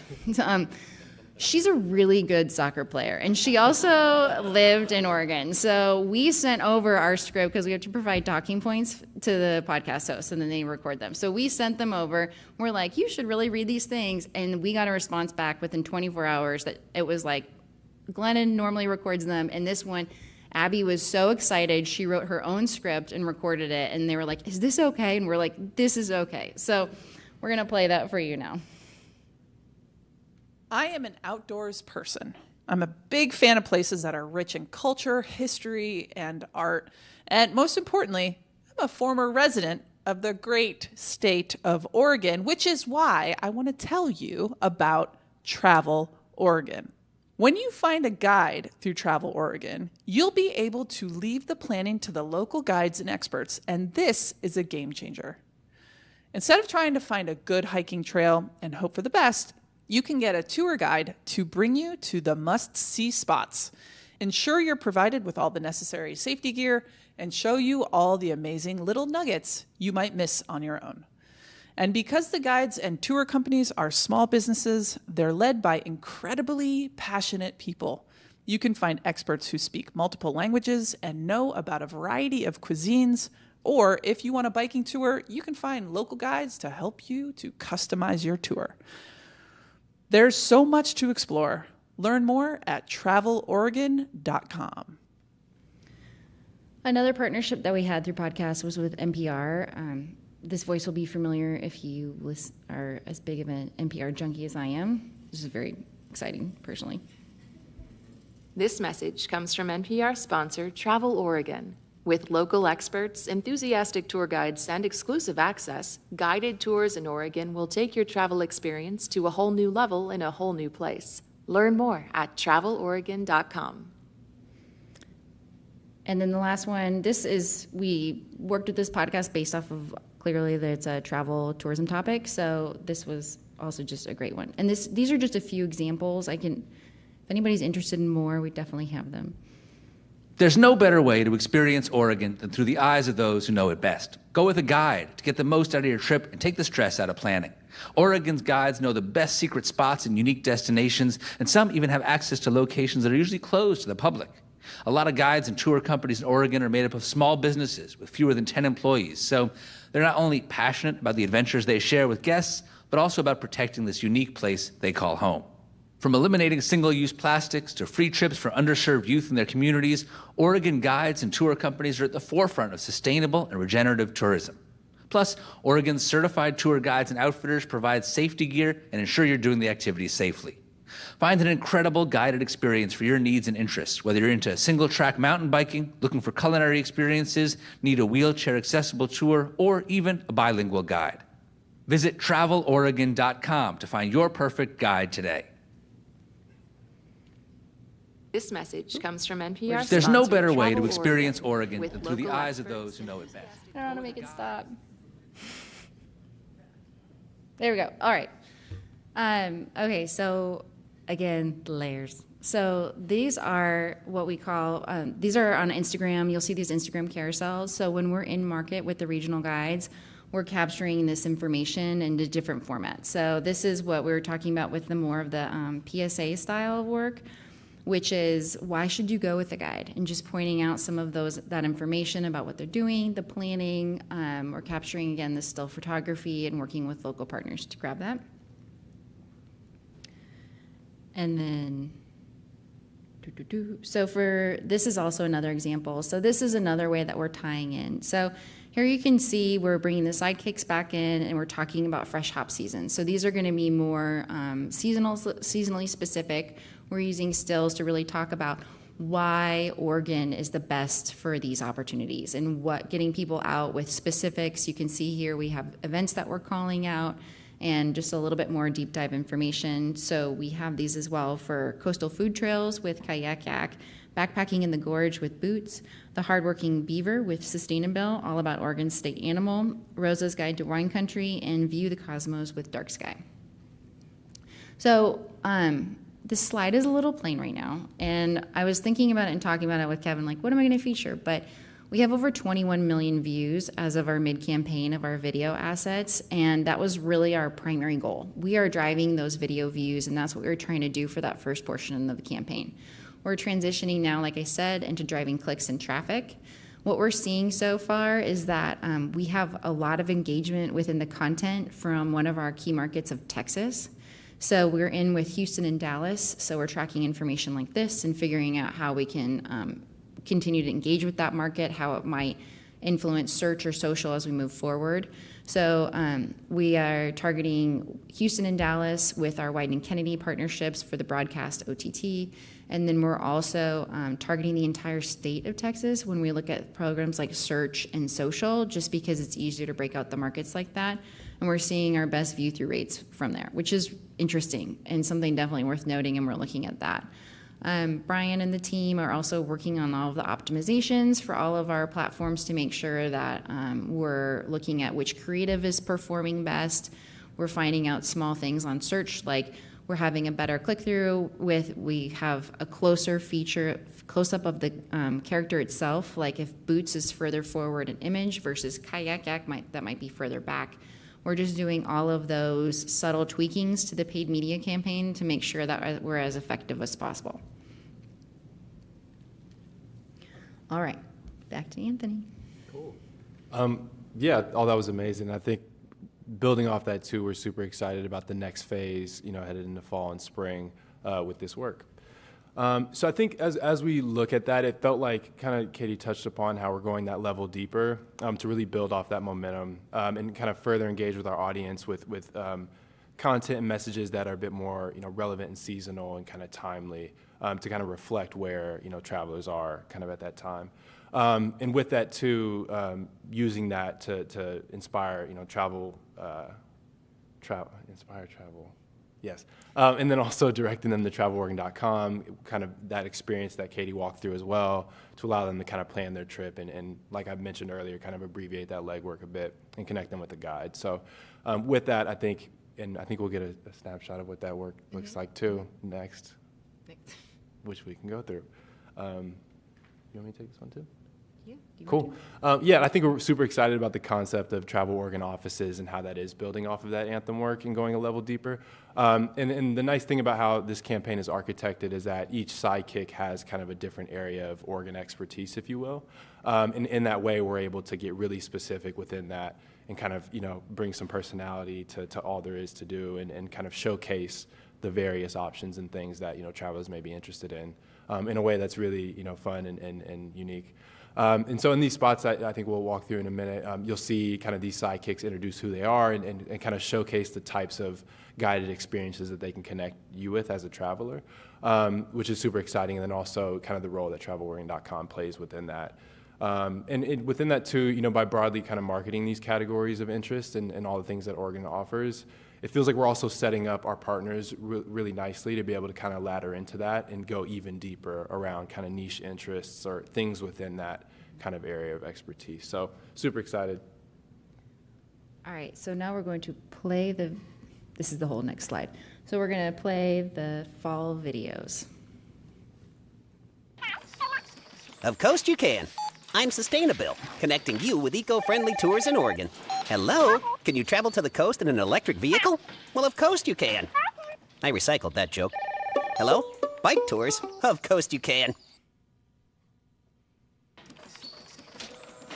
Looking for entertainment in Oregon? I can tell you about music and events like chainsaw carving.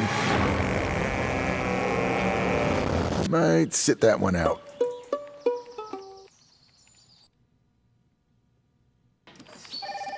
We love connecting travelers with Oregonian food and wine experts. With a guide, you'll experience the sweet, the robust, the pinchy. We'll find a guide that fits your taste.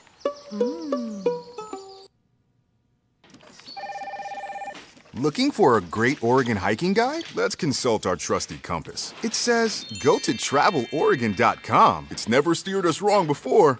Thank you, compass.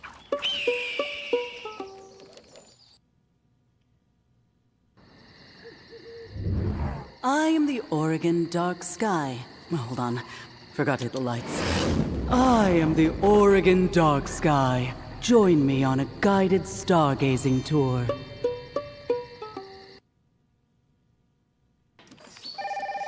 Looking to kayak in Oregon? I can find a great tour guide that will take you.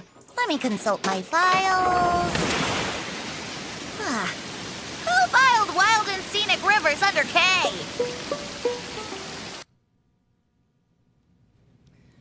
So those are the next layer of the Travel Oregon, with Travel Oregon broad video campaign that's in market.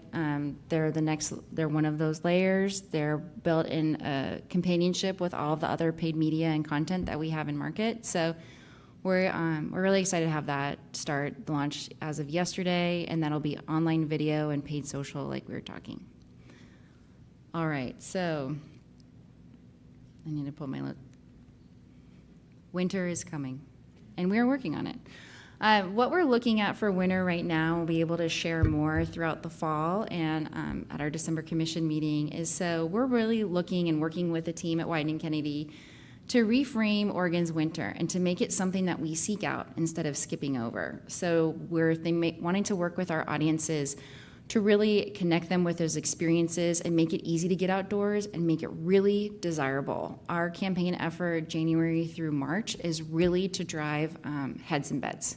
We are looking to fill and support our partners. Like we talked about, we are really familiar. This campaign is going to be flexing for us and doing different work at different time.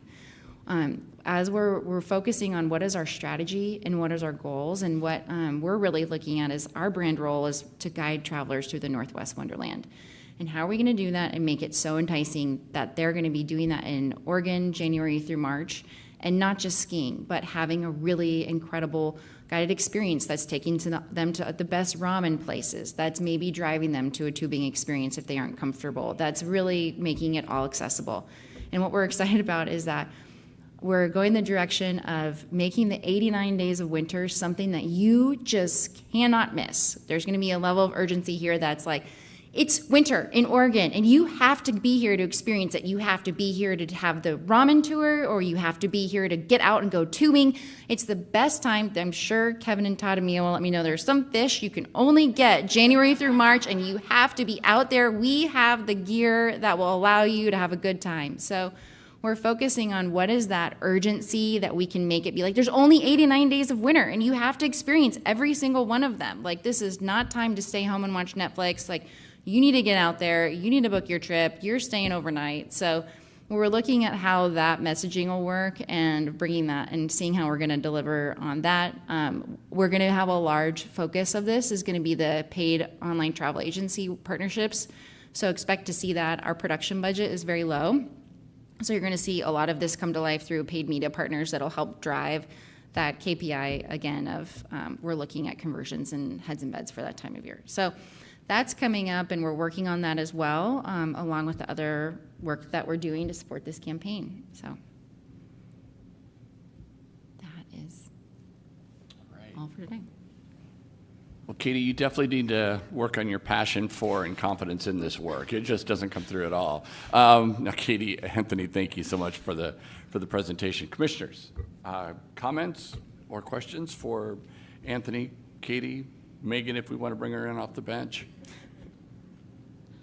All I can say is just great work. You got me excited here. You know, you mentioned the 21 million views, and I'm sure you probably track where the majority of those are coming, because I'm curious to find out, I mean, it's so exciting, but, you know, I think of the, you know, regional here, and you mentioned Texas, so that's kind of a long haul in my mindset within the U.S. Does that also tap into, or do some of those views are part of that international market as well, say Canada? Because the intersection point of the work you do, how does that kind of How does that work? connect? Yeah, with the international. Yeah, we're in Vancouver, BC with this campaign, and part of what we do balance with the consumer work is great that you just heard from Greg. And you know, so much of this is working with travel trade partners and working with not necessarily as much consumer, like overarching campaigning consumer. So for this campaign, the views that are coming in internationally are from Vancouver, BC. And we continue to look at how we can bring consumer work to those international audiences and have more of a broad campaign effort. We're looking at things like in Japan, we're sharing this creative. So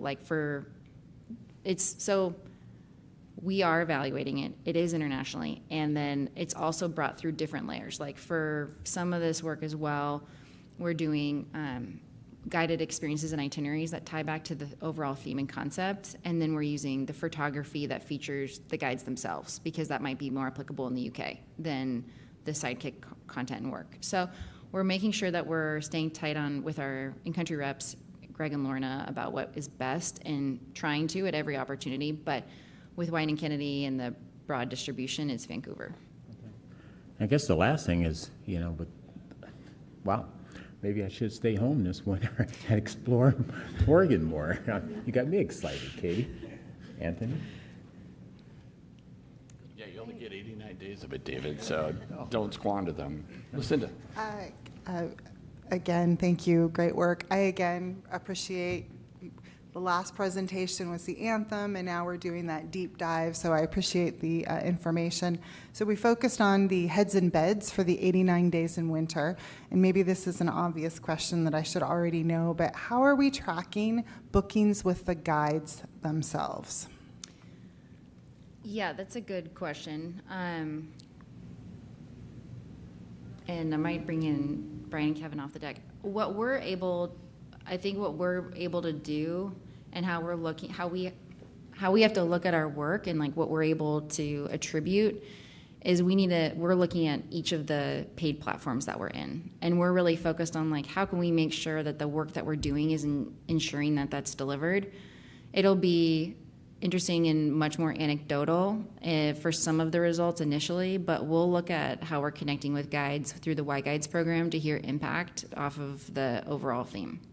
I would love that because really those guides are small businesses, right? And for them to tell the story of the success of this campaign and the success of this work, I think would be rewarding for people to hear. So thank you. I'm glad you asked that question because I had basically the same question. This is great work promoting, helping to promote, going with a guide. And I just wanted to know if there was any data yet on the number of visitors who are going with guides, like if you've seen an increase yet or heard anything. Well, I will say the one thing that is interesting that Brian can give much more specifics on, but when we are looking at traffic and engagement on the campaign landing page, the guides that you saw, like how you can navigate and click through on the guides, that's the most, we're getting the most engagement in that section. So people are looking directly for those experiences, so we're seeing that.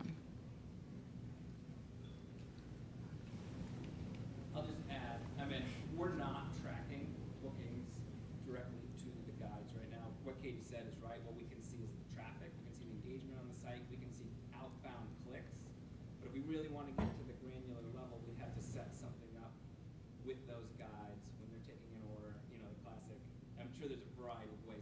How did you hear about us type effort? And the idea is also to move, right? We don't want to focus on the same 6 or whatever, 10, 20 guides. So we'll be moving and being able to showcase all of the guides, but open to ideas on how we might get to the granular individual guide booking. Right now we can just track, this is the volume we're seeing on the site, this is the outbound clicks to that guide page. So, and I don't know if on your end, if you can see traffic coming from traveloregon.com to an individual guide page, there might be something there, but we haven't set that in place currently. I can also add, when we ask people to register to be a Y Guide, we also ask them approximately how many bookings they have a year. And I don't know if we break it down by market, but that is something that we ask when they register to be one of our Y Guides. So that's something we want to tweak a little bit for the next round. I just think with my marketing and sales hat on, I think we should remind people, right, the contribution, the Travel Oregon, right, well, that's our focus, right? And so reminding the guides that we're helping with those bookings, I think is really important. And it was to be interesting. I figured the answer was no. I figured we were looking at it from a different perspective, but it would be interesting to see what that looks like. Well, I honestly just being, in the fly fishing guide world, I still don't think there's many independent guides that I know of that even know about this program. So I, don't know how to expand that reach. So something, because I know that there's, I think over 1,200 registered, 1,500 registered guides in Oregon. So. Yeah, we're definitely revisiting that as well. We had internal conversations around the Y Guides program, for instance, last week, and how does that program evolve, and just including language around this is an intentional effort within the marketing space of Travel Oregon for the next few years. That was part of the effort with this campaign, is we're not going to change. So it's thinking about how are we training and all of that. So this is good reinforcement of that, all of that. I feel like you always get the pointy-headed questions. You got them last time, and you're getting them this time. So I promise that next time you present, I won't ask the pointy-headed question. But I think they're good questions. No, they're good. Yeah. They're good. Keep them coming. All right. Yeah, but that's a good question because the first good. thing came to my mind was first and foremost, I think of those big tour operators. Are they seeing it? Are they using this as a tool to train their people or other travel agents, what have you, to encourage people to come to Oregon? And I see that because, I have conversations with many of those other big tour operators. So the marketing is there. To Kevin's point, I'm sure that whether it be myself or other companies, we'd love to sit down with you and see if we can figure out some way to share some of that data and or to see how we can explore how the two are connected. I do look at the data where my traffic is coming from on a regular basis, almost daily. So it's important. So the results I see, but to tie directly to individual guides, that's a whole different story. So. Yeah, Katie and Anthony, thank you both for this. This is always some of the most inspired stuff we get to see and hear. I'm having a disconnect that I'm hopefully you can kind of talk me through or around. Understanding the change to always on, to making sure that our content is accessible for people. I'm still struggling to reconcile thematically. I wish I could do this with Katie's level of zeal. There are only 89 days of winter, and you have to make the most of every one of them. We're going dormant in December and January. Shh, the market's too noisy. We're not broadcasting. But they feel like they're a non sequitur, but I'm sure they're not, because there's just something I don't get.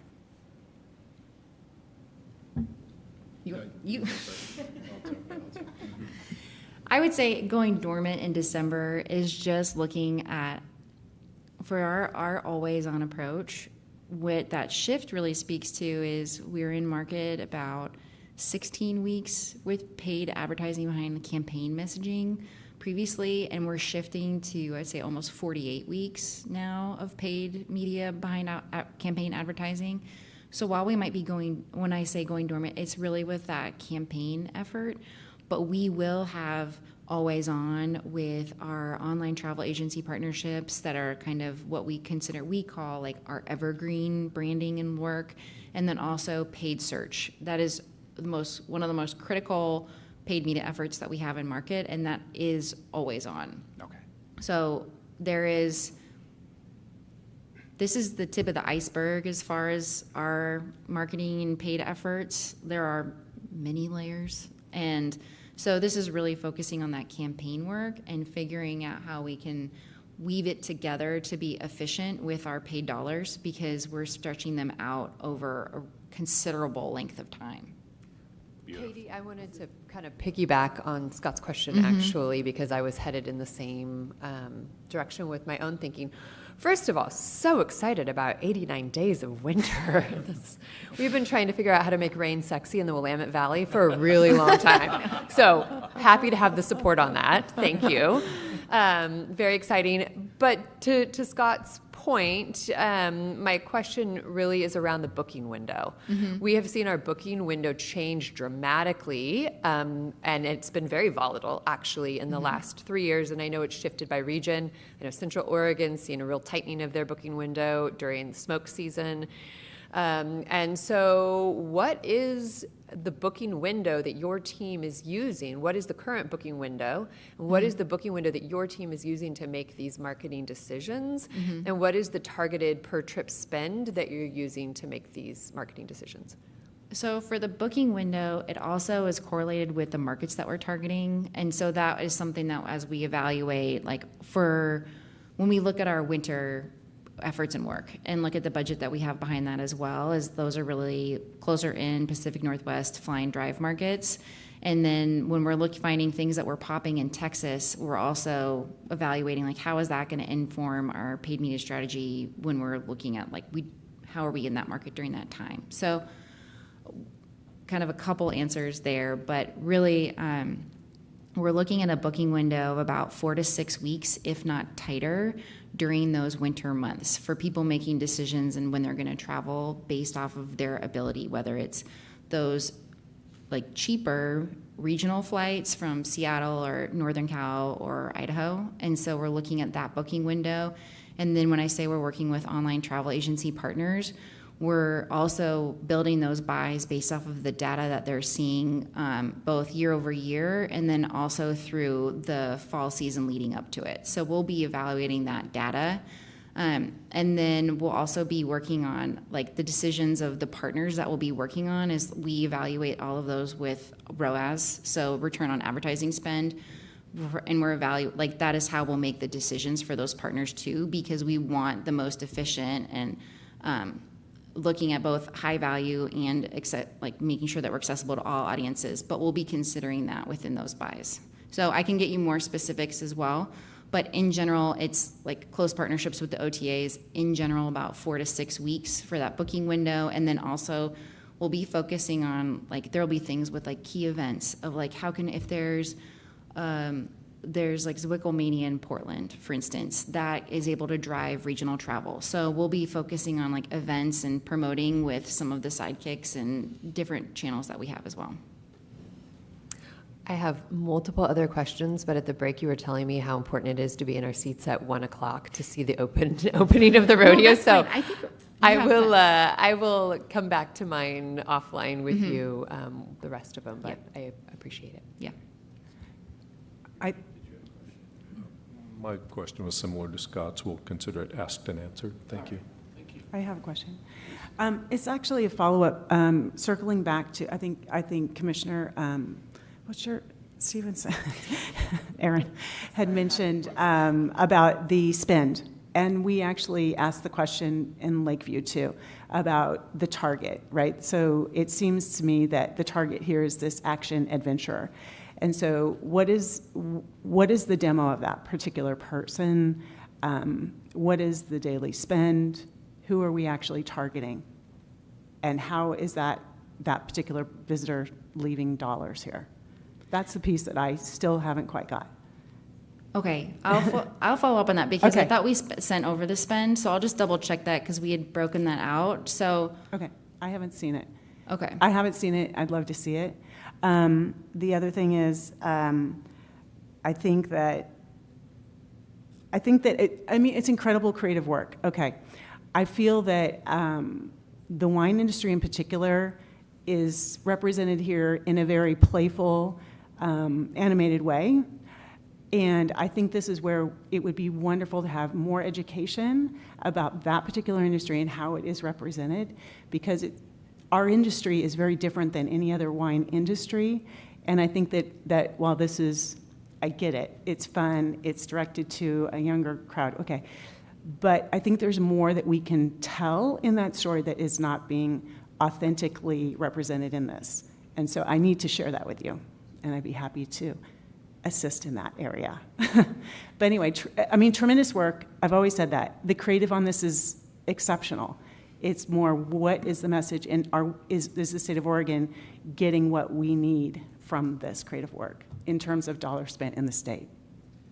Can I do a follow-up on this? Because I think we did touch on this at the last meeting. I'm excited in December for a training because you're going to do a deep dive in what that active adventure looks like, right? And so I'm excited about that. B, I think this, for my opinion, is one aspect of the work that's being done. So I think you spoke to, we're doing Bon Appetit, advertising in all of these other arenas. My assumption is we're advertising differently, and if I remember correctly, you spoke to that saying that it is those beautiful, those beautiful photos. And yes, I think it's important that we give Travel Oregon the information about the industry, but this isn't the only way that we're representing the industry. And I think wanted to make that point. And Katie, jump in if I've misrepresented this information. well, I thank you, Chair DeNovo and Commissioner Ponzi. I also want to say, just to say I hear you. And it also is conversations that of how does this work, right? It's like Travel Oregon, the broad funnel, but there are other partners that I've been connecting with as well that are like our partners in the Willamette Valley. It's talking about how are we both working together to target the luxury wine traveler, that only 12% of that target travels with their family, and the other 88%, quick math, 88% is traveling as a older, I won't say the word older. They're more mature, targeting that audience. And it's great, how can Travel Oregon support targeted niche work that's being done to reach that traveler? Whether if it's because what our media budgets and our goal is that broad awareness, but how could I come in if there's our team support the work to reach that target audience that is just right for that specific region and area. And so these comments and conversation are not going anywhere. And it's really looking at how could we be strategic and either support a partner that is already doing some of that work as we both are addressing and assessing that high value wine, travel, and tourism market. How are we being efficient? How are we being smart? So I just want to say, I really do hear what you're saying, and we are working to make sure that we're accomplishing that. And then it's also, when we're showing up, for instance, in Bon Appetit, it is those beautiful scenics. Like, we recognize this is not for everyone, but it really has a goal for each of those different markets. So just want to make sure I'm really clear on that this, every question, whether it's pointy or it's just compliments, those are also welcome. Those, they all, they do go somewhere, and we work really hard on that. So I hear you. Yeah, and I want to just say I appreciate that, and thank you for that. Katie, I will say that I've always been just so appreciative and just amazed with the work that you and your partners do together. And it's recognized throughout the U.S. as a whole. So thank you. I mean, you always get thrown the challenging questions, but it's for a good reason. We really value and appreciate the work you do. Any other questions or comments at this time? Katie, Anthony, thank you. Megan, you got off easy. Thank you all. Thanks, you guys. Appreciate it. Commissioners, our closing presentation for today is one that I am very excited to have Kate bring to you today. Maybe more to the point, I'm really excited to have Kate bring it to you today. Some of you may not have had the opportunity to meet Kate yet. Kate just joined the Travel Oregon team this spring as our external and public affairs strategist. Deep bench in terms of her career working in federal government, working with Senator Murray and others, and has just been an incredibly valued asset of the Travel Oregon team, and has stepped into the work that we're doing with industry awareness and industry advocacy, working with our partners with ODA, the Oregon Restaurant and Lodging Association, and others in that work. So this is her first time. This is the virgin voyage here of her first time presenting in front of the commission.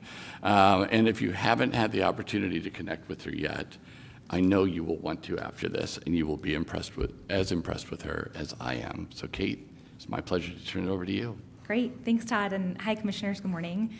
Kate Baumgartner joined the team this spring as our public and external affairs strategist. Excited to share with you today a recap of the 2023 legislative session, some learnings and thoughts as we look toward 2024 and beyond, and then a recap of a study that we recently commissioned on short-term rentals as they relate or interact with the housing crisis that we face in Oregon.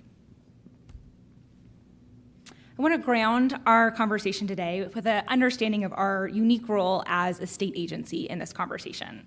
As a semi-independent state agency, we are not lobbyists. I am not a lobbyist, and we do not take specific positions on bills within the state legislature. Rather, our role is to proactively educate and share information about Travel Oregon and the tourism industry writ large with the legislature, as well as respond to requests for information as that comes up. So in my presentation today, I won't hint at or take specific positions on bills that I'm discussing, and I'll do my best to navigate the Q&A portion of our conversation with that lens in mind as well. Now, the 2023 legislative session was unique for several reasons. Saw one of the highest numbers of bills in the history of the state legislature introduced. We also saw the longest walkout in the history of the state legislature, which meant that a key number of senators left the Senate chamber. The Senate was no longer able to meet quorum or conduct official business. And that extended for about 6 weeks. And those two dynamic factors taken together led for a unique process for many bills. There was, an early initial period of activity, but with so many bills introduced, there was a lot of competition for consideration and action. Then there was a long quiet period during that walkout where many bills missed initial benchmarks, And then a final flurry of activity where a number of senators came back into the chamber just about a week before the state constitution mandated adjournment deadline in the state legislature. And over the course of about a week, a series of bills were voted on, considered, brought up, joined with others, in kind of a mad dash towards that finish line of June 25th when they had to adjourn. Now, what has that meant for tourism? New legislation or bills that were passed and signed by the governor that affect the tourism industry is light. We saw that there are some new funding bills, larger budget bills that do include dollars for tourism priorities or projects. That includes new investments in the Oregon Coast Visitors Association Sustainable Seafood Program, which I believe you've heard about at a previous meeting. New investments in outdoor recreation, both in workforce development and product development within outdoor recreation. And then some new dollars for for transportation and infrastructure projects such as the Hood River Bridge and kind of important high visitation communities. That's work that we've been tracking and aware of. Policy bills, however, are more limited. That is, new regulations or programs that are introduced focused on the tourism industry are quite limited. There are some programs that may have an impact on the margins. For example, there's new language about when it's legal to pass a cyclist on the road, and that might have some impact on how folks experience our scenic bikeways. But programs or regulations specifically targeted at the tourism industry are quite limited in terms of that final legislation language. I'll also name here that our team is at work implementing new bills that provide specific direction or regulation of state agencies. This is a regular occurrence for us, and that program is fairly benign but important work to make sure that we are in compliance and taking care of our employees. So, for example, new language that's been introduced to assure that all couples, not just same-sex couples, are eligible for domestic partnerships and therefore would qualify for our health benefits as spouses or partners. But just because the number of final bills that passed is light doesn't mean that there aren't other bills that were discussed or considered throughout the legislative session that are important to be aware of as well. And so there are certainly other bills in the tourism space that received consideration. In the transient lodging tax space, the bill that received the most attention was one that was focused on expanding funding for animal and habitat conservation by doubling the statewide transient lodging tax. So taking our current 1.5% TLT up to 3% and directing that new 1.5% to ODF&W for them to carry out new habitat conservation work. That bill was introduced with a series of support from environmentalists, conservation groups, as well as hunter and angler groups. And it did receive both a work session and a hearing within its committee.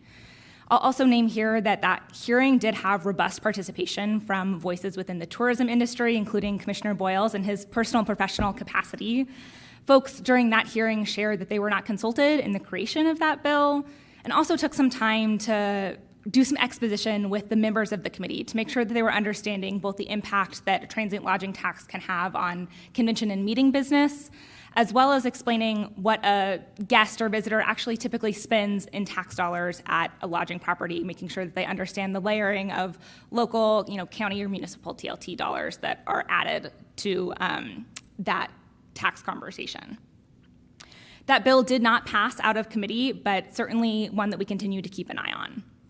Outside of the tax conversation, but in more general tourism industry conversation, we saw a focus on agritourism, especially as it relates to creating a grant program that would live at Travel Oregon to create new investments in farmers and ranchers who are looking to add agritourism businesses on their properties.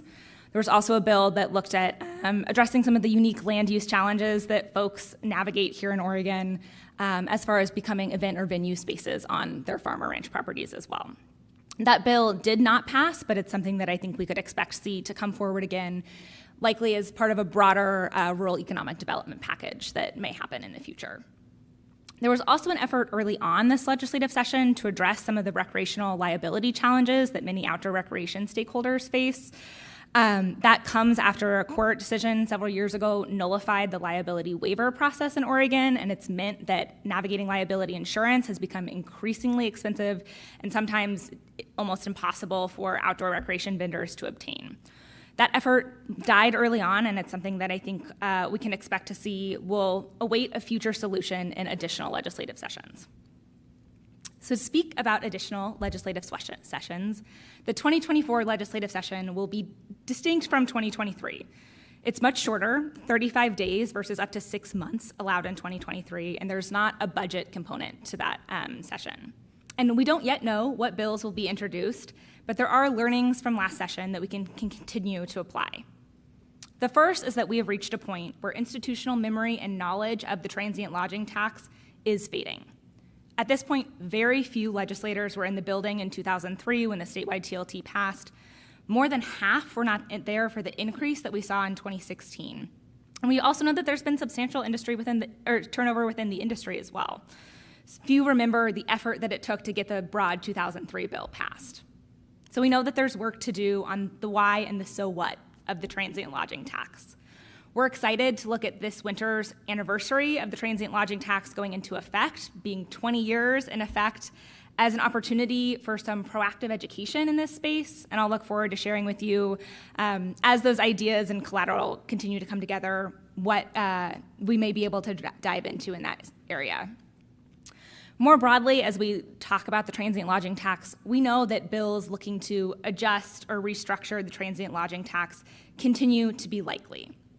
I think it's probable that conservation organizations could continue to pursue their bill focused on habitat funding. We also see ongoing tension at the local level of how municipalities split transient lodging tax dollars. So we know that that proactive education work remains important. I'll also say that there was a renewed focus on housing in the state legislature this year. There were some bills that were passed that look at the rates of production and the supply of housing that address some of the challenges that we face in Oregon, but there's certainly still work to do. And we have not seen tourism brought into that conversation as it relates to the TLT, but we certainly have seen it brought into that conversation as it relates to short-term rentals. So I'm excited to share with you today a recap and summary of some research that Travel Oregon recently commissioned on short-term rentals. You likely are aware of the perception that's been gaining steam in recent years that short-term rentals cause the housing crisis or significantly exacerbate it. Travel Oregon felt it was important that we were an active and ready contributor to that conversation. And we also knew it was critical that we were leading our participation in that conversation with data and evidence. So we commissioned a study from Portland-based research firm Cascadia Partners to look at short-term rentals and the impact or role that they play in the housing conversation here in Oregon. This study was finalized this spring, and we presented it to the House Committee on Housing and Homelessness, which is a bit of a mouthful, in June during an information session that they held looking at short-term rentals as it relates to housing and housing affordability in the state. The top-line finding from this study is that short-term rentals may have some impact on rising rents in select areas, but they account for only a small portion of the broad undersupply challenges that are faced in the state of Oregon. And the data that's available on rising rents is older and it's more limited, so it's not a finding that we feel comfortable speaking to at length in that presentation to the state legislature nor today. So our presentation will focus on the scope and impact of short-term rentals in Oregon as it relates to housing supply. So the scope of short-term rentals in Oregon. The study found that only about half of STRs are suitable for long-term housing. Suitability being defined as being a whole unit rather than a room in someone's home or a hostel-style bunk, and possessing both a kitchen and a bathroom. So of the roughly 50,000 short-term rental units in Oregon, only 23,000 meet that long-term suitability definition. I'll also add that we know unique stays are a growing and active market in the short-term rental space. So there may be units that technically have a kitchen and a bathroom and are a whole unit, but they're a decommissioned grain silo or a treehouse or a yurt, and certainly designed more with a visitor experience rather than comfort for long-term housing in mind as well within that 23,000 number. This graphic helps put those 23,000 units in context. We know Oregon faces housing undersupply challenges. And we also know that at current rates of production, as we look towards needs over the next 20 years, those challenges become even more acute. The gray box here shows that Oregon over the next 20 years is going to need 583,000 additional housing units. The yellow is current rates of production, which says that we could create an additional 380,000 housing units, or about 62% of the housing need. And the blue is if we were to wave a magic wand and convert all of those short-term rentals that are suitable for long-term living into housing, what would that create in terms of the scope of housing need? And it's only about 4% of the broad housing need over the next 20 years. The study also took time to dive deeper into 5 selected cities of focus, each city representing a unique region within our 7-region structure, and each featuring a strong tourism economy: Hood River, McMinnville, Lincoln City, Bend, and Ashland. These cities have also faced a variety of short-term rental regulation, and while our presentation to the legislature did not speak to regulations at length, we did mention to the members that as Travel Oregon, we strive to make Oregon a safe and welcoming destination for visitors. And we understand the regulation of short-term rentals as far as it relates to health and safety standards and liability and insurance policies are an important step in ensuring this. You all also know that we keep community livability and resident sentiment as a focus of our work, and we appreciate the importance that regulations can have on resident impacts as well. So as is the case statewide, which we saw earlier, short-term rental conversion does not substantially address the need for housing stock, even in high visitation demand areas. Even in Bend, which is the second row in this graphic here, which has about 3,000 short-term rentals within city limits, those short-term rentals represent only 4% of the 20-year housing need in those communities. Lincoln City, which is the last row, seems like the exception, but the 20-year housing needs projections are being updated by the Oregon Housing Needs Assessment to account for much larger second home demand, so we do expect that that dynamic could shift. The study also examined some of the motivations and dynamics around second home ownership. As this graph demonstrates, we found that most short-term rentals are not active year-round, which is defined as rented for at least one night per month each year. Now, that could be explained by those units being someone's primary residence. They could be a personal vacation home that's used frequently by those owners, or they could be a space for personal guests, family, etc.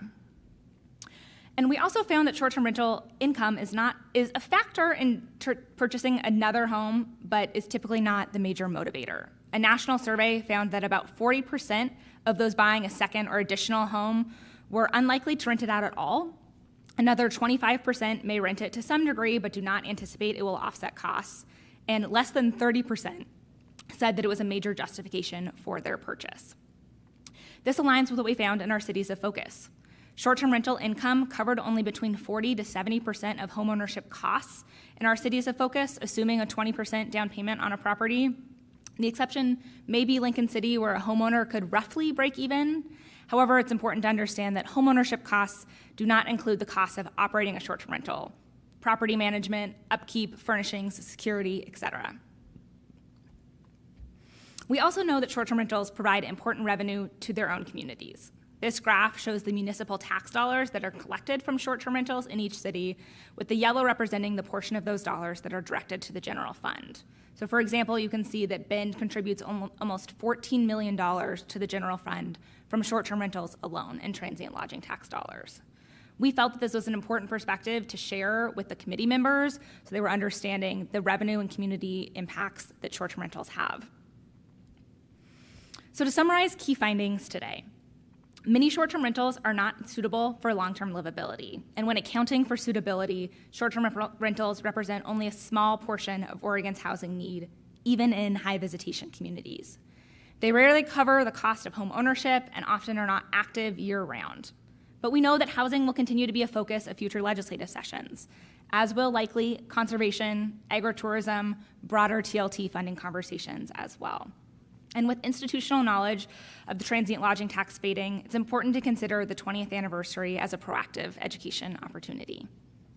With that, I'll transition to questions and appreciate everyone's time today. Kate, great job. Commissioners, questions or comments for Kate? I don't know if it's a question or not, but I've always been kind of hesitant. I'm thinking in terms of tourism industry and how it intersects with the work of an elected official in any region. I mean, that's technically, I thought that was their responsibility to manage the oversight in terms of whether it be the number of short-term rentals or what make up with any community. And, it's an area that I'm just kind of concerned and hope I just don't want to get pulled into too much kind of cross that line. What are your thoughts? I mean, as far as the industry itself, we know there's probably down the road some future shift in the TLT, and I hope not, but with the short-term rental piece, it does crosses the line, my mindset. Certainly. So I will say that in terms of, to your point, regulation within communities, looking at the number, et cetera, I don't think that that's a role that we're playing in this conversation. I do think it's important to understand that regulations look different in different communities and understand kind of the role that has in the market more broadly, right? So somewhere that may have a residency requirement of this has to be your primary residence for 270 days or more, that outcome may look different than places where it's a zoning restriction that it can only be in certain communities or has to be X number of feet away from another short-term rental. I don't think that that's a conversation that we insert ourselves into, but I think it's a landscape that's important to understand in some of the broader conversations. I think the goal of having this information at our disposal is that perception that short-term rentals cause the housing crisis exists, right? It is there. And so it's important for Travel Oregon to understand what does that actually look like in our communities? How do we contribute to that conversation with data? And when those conversations are happening, for example, that House committee meeting was happening, how are we at the table and involved in those conversations? But I think you're right. It's not our role to talk about specific regulation or quantities in certain communities, et cetera. Okay. Yeah, but I do, like you, I do support in terms of sharing the data that as needed. Yeah, absolutely. Thank you. Kate, thank you so much for the work that you're doing in this area. This is a hot button issue across the state. It's a hot button issue. My own community, we were one of the communities that you studied. I own the 2nd, 3rd, 4th, and 5th vacation rentals in McMinnville. There are now 130. Wow. So just to put in context how much growth there's been in our community, and it's something we talk about a lot at Visit McMinnville and a lot about in terms of community livability. I'd love to have a deeper offline conversation with you about it. But one thing that I think is nuanced that we should remember as an industry too is that the concentration of vacation rentals really contributes to that perception where communities feel we are so overwhelmed, and then you're like, but the data says, and in our own community, that's because they tend to be so hyper concentrated near a downtown. So they are hyper concentrated in certain areas of communities, which leads to this perception that the numbers are much, much greater than they are because that's the felt experience for a community. And so this is just a very interesting ongoing dialogue between communities and our industry. And it's great to have the data. We know second homes are rarely talked about in our community. People kind of forget that altogether. And that's very significant, too, in terms of that overall conversation. So I don't think this topic's going away. We're back at it. We've changed our policy so many times in the city of McMinnville because we just keep having resident sentiment about it. So I really applaud the work that's being done so that we have facts and figures that we can make good decisions about livability and the way in which tourism interacts with our local communities. It's great to have that baseline, so thank you. Absolutely. Thanks so much, Commissioner. And certainly I think in the meeting in June, we saw similarly a conversation around second homes and short-term rentals being the same entity, and certainly that's not in terms of, contributions to local tax revenue, experience, et cetera. And so I think that's a great call out and definitely appreciate that perspective. The other side of that coin, too, is when we built a hotel in McMinnville, we had a lot of positive feedback, like, thank you for building a hotel, because hotel takes that pressure off of housing. So there's also that piece for our industry to be considering, too, on the other side of that coin. It's a complicated topic. Absolutely, yeah. I think it's so important that not just elected officials, that I appreciate the work you've done, that we continue to educate all of our stakeholders and partners, because I know throughout the state and many conversations I've had, we are being pulled into that, that discussion. And I am concerned that as an industry, we just got to be careful. And we do need to better inform many of our stakeholders across the state. As an elected official, in Coos Bay, I would have valued this report probably about 3 months ago. It would have been really great to have this. And I think, to Aaron's point, having the data to show that, quite honestly, we can't blame the housing crisis, right, on short-term rentals is important. And I feel like it's also a conversation about protecting our transient lodging dollars, right? So I applaud you for this work. I couldn't agree more with Councilor Stevens and to Councilor Commissioner, sorry, I'm being a city councilor, to Commissioner Pendleton's comments. I agree, this isn't going away, but as someone who had the conversation at council chambers for at least 4 months, had I had this data, it would have been probably one and done in one meeting, so thank you. And thank you for all the work that you're doing in the session. I'm going to be slightly snarky and ask the question, given that walkouts seem to be something that's quite normal in the last few years, do you think that there will be anything accomplished in the coming session? Just a little snarky. So to step back a bit, you may remember that there was a statewide initiative about a year and a half ago now, about a year ago now, that looked at absences from the state legislature and said that 10 or more unexcused absences from state legislative business would qualify you ineligible to run for re-election again. That has meant that some of those senators who did walk out and are up for re-election next year are now unable to file for re-election, which just opened, I think, this week. So they have brought a lawsuit against the Secretary of State. It's the current lawsuit that is introduced is focused on the actual text of that initiative, which says that they can't be seated again once their term concludes. And so there's this whole back and forth on, is that actually this next election because they will be running for re-election before their term has concluded. That lawsuit is ongoing, and there has been an effort to have it go directly to the state Supreme Court for sort of robust and quick response, but it's, I think, something that we can expect kind of legal action on over the next several months.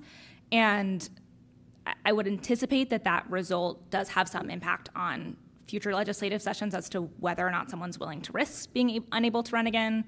But then I think we also can remember that the folks who are bringing that lawsuit will be in Senate chambers this upcoming year. So if they're ineligible to run again and that's already been determined, then they're still in their Senate role currently, and you can kind of understand that they may be making some decisions with that lens in mind. You walked that landmine really well, so thank you. Thank you. Kate, the 20th anniversary of, I can't remember the name of the legislation in 2003. The Oregon Tourism Investment Proposal. Oh, the Oregon Tourism Investment Proposal.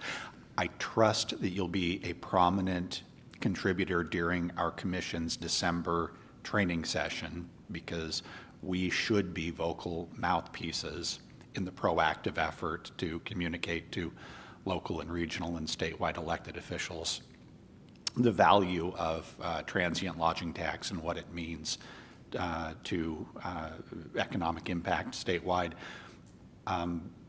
Do you already have an outline for the work that's being done in this space, and can we know more, and when? Sure, yes. How's So now? I would say we have a working idea, working on confirming sort of logistics, operations, et cetera. I think the thought is that we are hoping to produce some additional collateral on what the Oregon Tourism Investments Proposal is, why it mattered. Also, I think the really robust engagement that it took from the industry to get it across the finish line, how it was a grassroots effort and took a ton of unity, and that's something to celebrate. So looking at it as sort of like celebration and education. So that, like, the why, right? And then the how did it get passed? What is that conversation in unity? What is the bill and what does it say? Because I think there's a lot to educate policymakers at various levels on, like, what is this? what's protected in terms of local structures, why does it matter, what do we do with those dollars, the so what of like what does it mean to have 20 years of investments in this, and then the what's next. And why does this unity continue to matter? Why do these investments continue to matter? What are the opportunities looking forward? So that's the 30,000-foot view, and I think the work ahead is how can we kind of create some materials, collateral that help us communicate that and bring in voices that were there in 2003 to help that work get across the finish line. Because, you know, as institutional knowledge is fading, taking an opportunity to do sort of a living history feels like a really, really unique moment at this time. Kate said something I want to make sure is reinforced. As we talk about the Oregon Tourism Investment Proposal, you know, there were three primary components. Two of those are tied to lodging tax, state lodging tax, and local lodging tax. This 20-year anniversary is about both of those pieces. This isn't just a celebration of, you know, Travel Oregon and 20 years of the statewide lodging tax. This is about what it's meant to Oregon to have dedicated local lodging taxes and what happens if there are increases or new taxes implemented, et cetera, and what the benefits have been to the state and the state's economy as a result. So Kate said it. I just want to make sure I reinforce it so that you know that this is not just a state play. This is very much an industry play, and probably in some ways even more critical at that local level. Absolutely. The manner in which you outlined your response to that question was dizzying and impressive. Thank you. Thank you. Told you you'd be impressed. Successful maiden voyage, Kate. Thank you. Thank you very much. All right. All right, let her back. With that, Chair DeNovo, I will turn the meeting back over to you. Okay, we have reached the end of the meeting, and we're still meeting, I think, our deadline of 12 o'clock. So, commissioners, before we have a few things to do, but before we adjourn today's meeting, are there any announcements from commissioners? Commissioner Pendleton, you have that Everyone looks look. at me. No announcement, but, you know, it's just, I'm excited once again that we're here. I think in the future, I would love to hear more about sometimes some of the commission meetings, 'cause not just myself who travels around the state, but we all do. We get around Central Oregon, Eastern Oregon, Southern, what have you. I think it'd be probably valuable to the commission and the industry so that they know that we, as a commission, are actually not just gathering here, but we're getting around the state more than what most people know.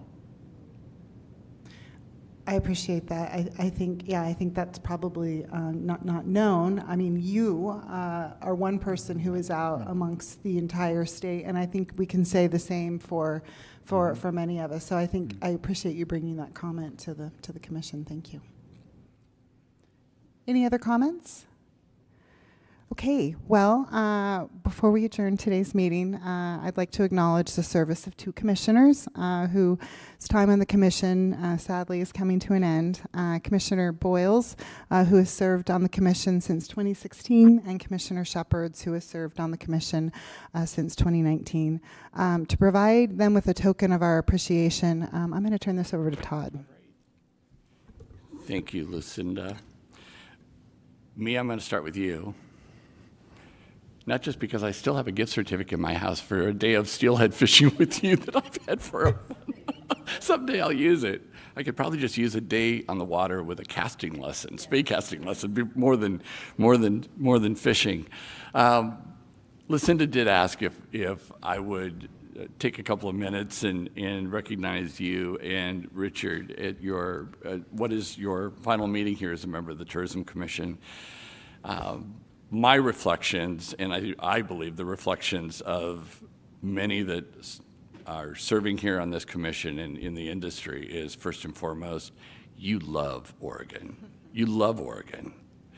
And it comes through in the way you present, the way you show up, the things you value, and actually take action to care for. I see it in your work in the outdoors. I see it in the way you represent small businesses in Oregon, women-owned businesses in Oregon, the way you represent rural Oregon. You bring a federal agency perspective because you work so closely with so many with special use permits and access and other things. And I've been on the receiving end of a couple of phone calls where we've been able to step in and, hopefully do some good work together. But all incredibly valuable perspectives. And candidly, and as a bit of a digression, it's something I cherish about the way our governors have historically looked at appointments to the commission, where there may be a specific seat of 5 representing the lodging sector, 3 representing the tourism industry at large, 1 representing the public at large. And you may be seen as coming from an outfitter guide business, but your perspective and the value you bring is so much richer and deeper than that. You were the advocate for that $10 million grant that was made available to outfitters and guides across the state. Many would say your competitive set, but you would say these are my colleagues and my friends and my co-conspirators in this work. And you knew they were struggling. You knew they were hurting because of COVID, because of wildfires, because of drought. And so you were doing the good work to reach out to elected officials and bring them into the outdoors with you to help them understand better what it was like. So because of you, that $10 million grant was made available via Travel Oregon, yes, but by the legislature to support outfitters and guides across the state. And now you and Marty, for the last couple of years, have chosen to live this somewhat bifurcated life where you're going back and forth between the blue waters of the Caribbean and the ruggedness of the Deschutes River Canyon and the John Day River Canyon. And it's, it just, to me, again, it speaks to who you are. So your 4 years on the commission have been incredibly enriching for me, incredibly beneficial to this commission and certainly to the industry. And so on behalf of the commission, it's my pleasure to present you with this. We choose a different color for each of the commissioners. In your case, I bet you can guess why it's blue, but it's often about the water with you, Mia. So thank you for your years of service to the Oregon Tourism Commission and to Oregon's tourism industry.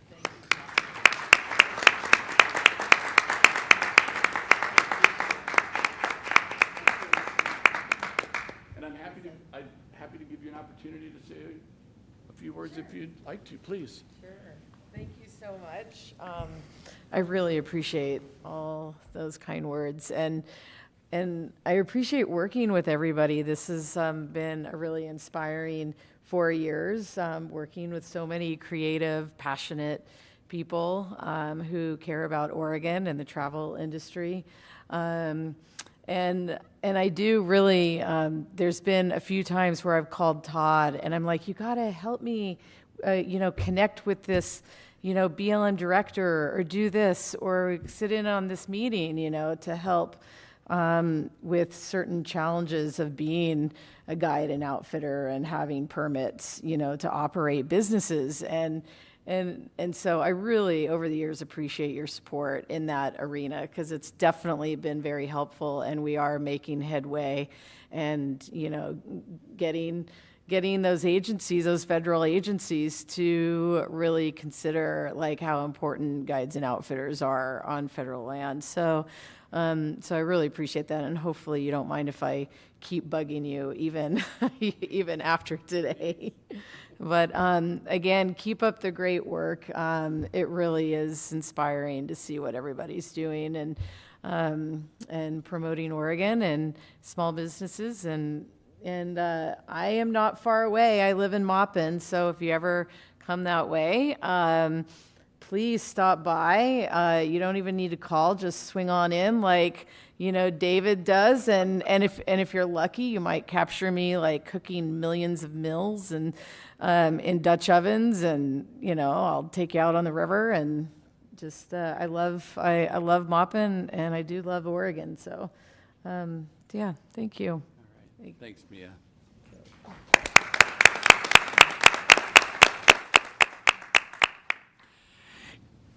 And Richard, you you've been kind of the quintessential Renaissance man on the commission for your 8 years. I mean, hotel development, hotel management, winery, chestnuts. I always mix it up and say hazelnuts, and now a little tasting room operation in Springfield, which I know you are quick to say is really Pamela's baby, but I know you're there. And so, again, just reinforcing what I mentioned earlier about those gubernatorial appointments, when you have 9 seats that represent the breadth of all Oregon has to offer, that you bring all those perspectives, that you have 19, soon to be 20 properties throughout the state of Oregon, so you have regional insight, you have hotel lodging data insight, you have that trending data, you have your workforce data that you've been able to bring forward and share with us. And what an 8 years it's been. I mean, we've navigated an increase in the transient lodging tax that this time was legislatively inspired rather than the industry bringing it to the legislature. And the subsequent enhancements that came with the RCTP program, our Regional Cooperative Tourism Program, dedicating 20%, setting up the competitive grant program at 10%, just being such a rock-solid person for me to be able to lean on during the pandemic as we navigated that time together, and what you were seeing again across the state, your participation with the meeting that we set up with the governor to be able to make sure she fully understood the breadth of the impacts to the travel and tourism industry as it relates to steps that were being taken to mitigate the spread of COVID-19 at that time. And of course, we can't forget the World Athletics Championships, also that, Oregon 21 that became Oregon 22. Thank you, COVID. And yet, there you were, through all of that. You've brought a steadiness, you've brought a commitment to governance, you saw value in bringing formalization to those processes and making sure that then that was shared with the commissioners for that added input as well. So for all that, it is my pleasure to provide you with this plaque on behalf of the commission. We used a burgundy color for yours, representing the wine and the chestnuts. So thank you, Richard. Thank you, Todd.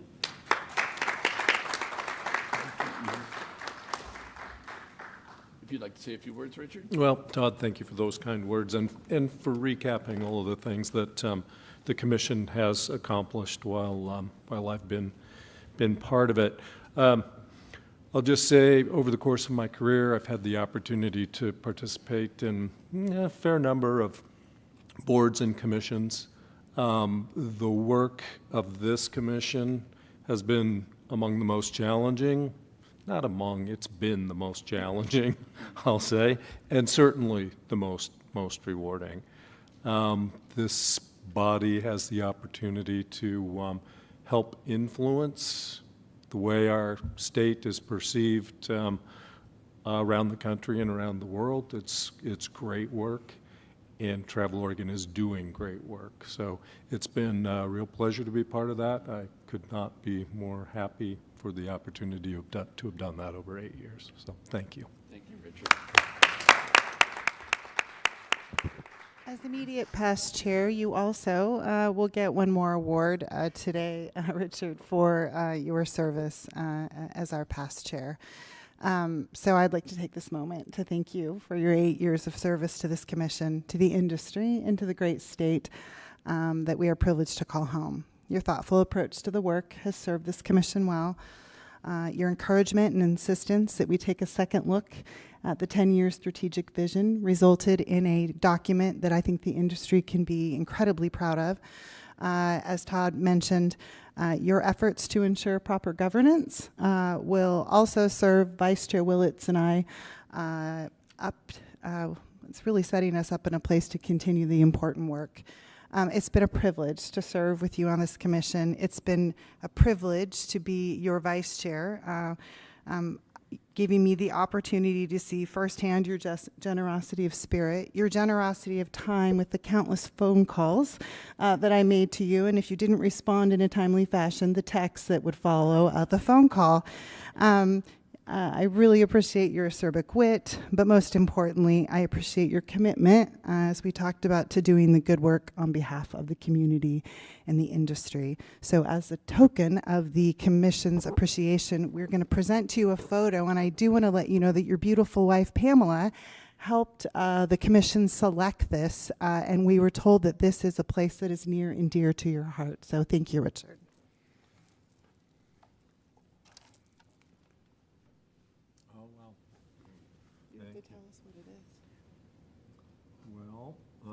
That is, I believe, a picture of Pulpit Rock, which overlooks Rosary Lakes.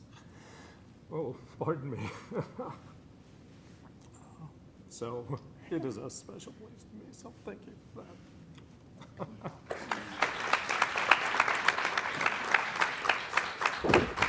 And just to keep things light, Richard really likes hugs. We learned that, I think, at the meeting last December. So if we could form a receiving line for Richard to receive a hug from all of us.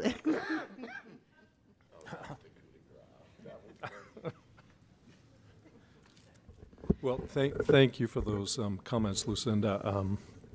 Now that I'm a little more composed, Pulpit Rock overlooks Rosary Lakes, which is, pardon me, the first hike I took as an unsupervised kid at about 10 years old, and it's a place I try to return to every year, so sorry I didn't expect that, but thanks. You're very, very welcome.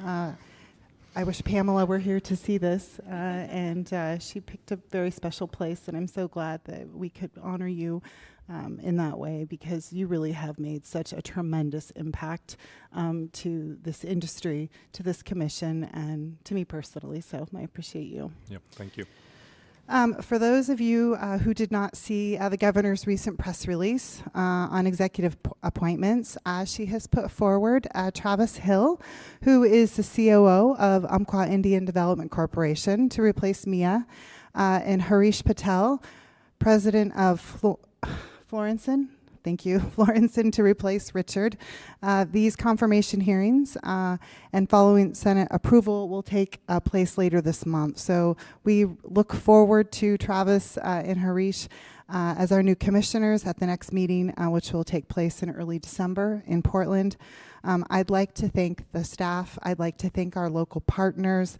I loved the honey. I loved the whiskey. I loved the lavender oil. So thank you. I did not thank you earlier. So thank you so much for the hospitality and the wonderful couple days we've had here in Pendleton.